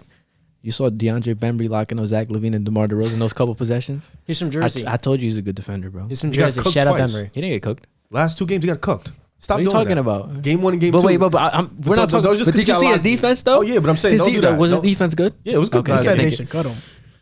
I was a minute ago. Nah, you were right about Bruce Brown. We should get rid of him. You were Alfonso McGee. He was missing a lot. He's horrible. He was 2 for 10 that game, right? He was a minus 19. And he was guarding Kevin Durant. I mean, you can't really expect much. He's guarding KD. Are the Bulls a top 3 team in the Eastern Conference? Like, would they be one of your first 3 picks to make it out of the East? Can they beat Milwaukee in a series? I don't think we can. Nah. I think the only way we'll get to the Eastern Conference. You still think you can beat Miami? Yeah. Really? Fully healthy Miami? I don't think the Bulls can beat Miami. Me neither. I think we could beat Miami. I would pick the Heat, the Bucks, and the Nets over you. I wouldn't say that's a bad 3 teams. What about Philly healthy, and if they get something back to Ben Simmons, could they beat the Bulls? I think that like, it really just depends on who's the person they get back. What if they get CJ? Let's just say they get CJ. I'm not really too worried about. Let's just say they get like a 15-point per game score. CJ, Maxey, and Embiid. I don't know. They don't. Talking about the Philadelphia, they don't need CJ. Philadelphia needs size, length, basically everything Ben Simmons is bringing. The size, length, athleticism, but shooting. Somebody that's not going to fall off the cliff. Jeremy Grant would be nice. No. I think in Philly, he said no. I think John Collins would be cool in Philly. I like that, but just like I don't think they beat you with John. They definitely don't beat us with John Collins. Joel Embiid will cook Wush for that. He will. John Collins, but Joel Embiid cooks everybody. John Collins and lock up Embiid, DeRozan. man. Yo, that's a problem. If I will really lock up DeRozan, I thought it was one way or street. Zach. Yeah. We will leave Diva wide open. Yeah, that's like a Tony Allen type thing, man. I think there's only 3 teams that can beat us, but I think we can beat Miami. I don't think we can beat a healthy Nets. I think if you don't have Kyrie, we can beat Toronto. Come on. I think if you don't have Kyrie, come on, bro. Come on. If I don't have Kyrie, though, I think we can beat you guys in we can definitely beat you in a 7-game series. Milwaukee though. 7, yeah. With Miami. Maybe. I'm not being the Nets with Harden and KD healthy. Fuck out of here. No way, bro. I just said that. I literally just said Nah, that. you said with Kyrie. I said without Kyrie, we can't. No, we he can said beat without. them. He said I without. They have. You see how I kind of agree. They have a better chance. you see how quick. No, I said you can't Yo, beat but them even without Kyrie. Riv. For all it's worth, we That's Harden, like bro. for all it's worth. I mean, we can't like. Can you pull up DeMar DeRozan's playoff numbers, please? It's a different. No, I get it, though. but he's had seasons like the Toronto season where he averaged 28. He looked eerily similar to the DeMar DeRozan that He we're has been showing now. making a lot more the volume of threes is Didn't they very go to the small. ECF? It depends. Either they went to the ECF or they got eliminated by Cleveland the second round. One that thing year. with DeMar, he's taken 73s this year, which is a lot for him. Made 35% of them, so it's like that's gonna help him in the playoffs. He can like at least like he's always I feel like been able to take threes. It's the just frozen, not bro. been. What's that? I just the nah, frozen. I'm just I just want to see his playoff. I think it's numbers. like you keep saying that. No, and it's not. I'm No, not but, like, making. I just generally want to see what no, he does it's in the playoffs. it's a fair assessment, Yeah, but not like good. What are his playoff numbers? Read them. I get read them because I actually don't I know. saw a series where he shot 37%. Oh my Yeah, god. I mean, he only shot above 40% in three, or no, his first three series were ugly in 2014, 15, 16. One of them he he was 25, he got locked 26. up. I remember it so vividly. But I mean, yeah, and 41% from the playoffs, 22 points per game. I feel like the 23 from 3-point shooting is always held him back, that element of his game. But He got started locked to by add it Paul back George in. one series too. I remember that. Paul George really gave him the business. Against Indiana. I think with Chicago versus Miami, it depends on if the Heat are healthy. PJ 'cause Tucker's they hot. struggled against a hobbled Nets team. The too. Heat Yo, are PJ. older. Who Imagine- struggled against a Hubble Nets team? The Raptors with DeRozan and Lowry. Oh, you talking about What year? The Paul first- Pierce? I forgot what year. I think it was that year. No, I you're think- thinking of the Hawks. The Hawks were the number one seed that year. They struggled against the 8th seed Nets. That was the team you're talking about. But the year before, Nah, the Raptors faced the Nets in the playoffs and They lost. They No, struggled. no, Atlanta. the The Raptors lost. Yeah, they were the 3 seed. The Nets were the 6 seed. Paul and we Pierce beat hit the them. game winner. Paul Pierce blocked Kyle Lowry for the win. I remember that. DeMar DeRozan actually pretty good that series. He was cooking us that series, from what I remember. Was he really? What year is that? 2016? I believe it was 13. It was a 14. 2014 playoffs, bro. And then y'all played Miami the next round. Yeah, we lost to 5. Just like you guys. Remember you guys lost in 5 too with D Rose? We lost with and without D Rose, and we lost in 5. I think. We always win the first Oh, game. okay, yeah. The Nets were the 6th seed. The Raptors were the 3rd. remember that year. And the Nets beat them 4. But DeMar had a 3-7. pretty good playoff series because That was with Joe Johnson, Darren Williams, Paul Pierce, Joe and Johnson KG. was frying him. Okay, DeMar averaged 24 and shot 38% from the field and 32% Pardon me, from no, the we Yup. didn't. 24. The Raptors he had a great series. DeRozan, Lowry, Amir Johnson, Valanciunas, Grievous Vasquez, Patrick Patterson, Terrence Ross, The thing with He was the third DeMar's seed that year. John Salvins. the thing with DeMar's field goal percentage, though, he was getting to the foul line in bunches over and over again. So, like, Yeah. it was really his game was so reliant on tough shot making. He didn't take threes. It was the mid range stuff. And when that wasn't going in, sure, he looked really inefficient when he looked at the field goal percentage, but he went to the foul line 10, 12, 14, 9, 6 times. Like, that helps to tone with the efficiency because he hits his foul shots. He shoots 83 to 89% for his career. I think I could see DeMar, like, even if you play us fully healthy, I could see DeMar going off against us because we really don't have somebody that can really Yeah, stop him Bembry, though. consistently. Yeah, but then when you look at the Bucks and you look at the Heat, they have a PJ Tucker, a Jimmy Butler. You know, these are like Oh, yeah. Bembry's a good PJ defender. PJ Those guys Tucker- are great defenders. PJ Tucker's put in DeMar, Zach, and Hell's the Gates. thing with Miami though, and Even it- Jimmy, you know, it's and in Milwaukee's got Drew or Lowry. Drew. Lowry knows DeRozan, so but with It's gonna be that'll be a cool series. It's gonna be just gonna. But with gonna be Miami tough. though, Miami's older, so it's like by the end of the year they're dealing with injuries and like wear Wait, and and tear, Oladipo they're missing too. You could guys. throw It's- Oladipo it's on interesting. Oladipo. Yo, but no. Stop at that, man. Well, Oladipo's a Oh, good jeez. defender. Whoa. Yo, We bro, haven't wait, seen wait, him wait, play. wait, We're not saying no, we're not. I'll no, throw one of we're them. not saying. We're not saying we. You didn't say that. Please, we didn't say you could lock you up. Please just stop talking. Just for a minute. Stop talking. You said Kyle Lowry is locking who up? they can throw one of the Martins. No, I didn't ask you that. I said Cody Martin. Yeah, they throw one of the Martins. I hate Caleb, bottom man. dwellers. That's what I hate. Just be rambling. You said Kyle Lowry can guard who? DeRozan. Why? Why can't he? What? You serious? Are you serious, bro? They practice. Caleb together all the Martin time. has been nice this year, but with Nah, the yeah, Heat, I'm putting Kyle Lowry on Lonzo. Not, Like, I mean, you don't need to put anybody on the Alonzo. you're saying Are we gonna- unrealistic things, bro. You're talking about Lowry can lock my two PJ, guys. PJ. Yeah, PJ, Jimmy. Those PJ are respectable PJ 's a guys. great Are we one. gonna- What about Martin? You No. talking about Oladipo? He hasn't played in damn Gabe near a year. Vincent? and Yeah, some he hasn't change. played in a I while. know, but when's he coming back? It doesn't. I mean, he's like, had so many procedures, and I don't. Okay, really okay. have- So I don't- maybe I'm off him then. I Maybe don't. I'm off I don't him. have any expectations with VO, but like he's a potential piece. I that just can think play good Miami's a- rotation. I mean, Bam is deep. locking Vucevic. But here's the thing with Miami, though. They're Oh my older. They gosh. have all these injuries and stuff like that. How do we know they're going to be fully healthy? PJ and Kyle. Those I mean, guys we're are assuming- assuming resting a lot right now. We're assuming that yeah, we're going that in is healthy. true.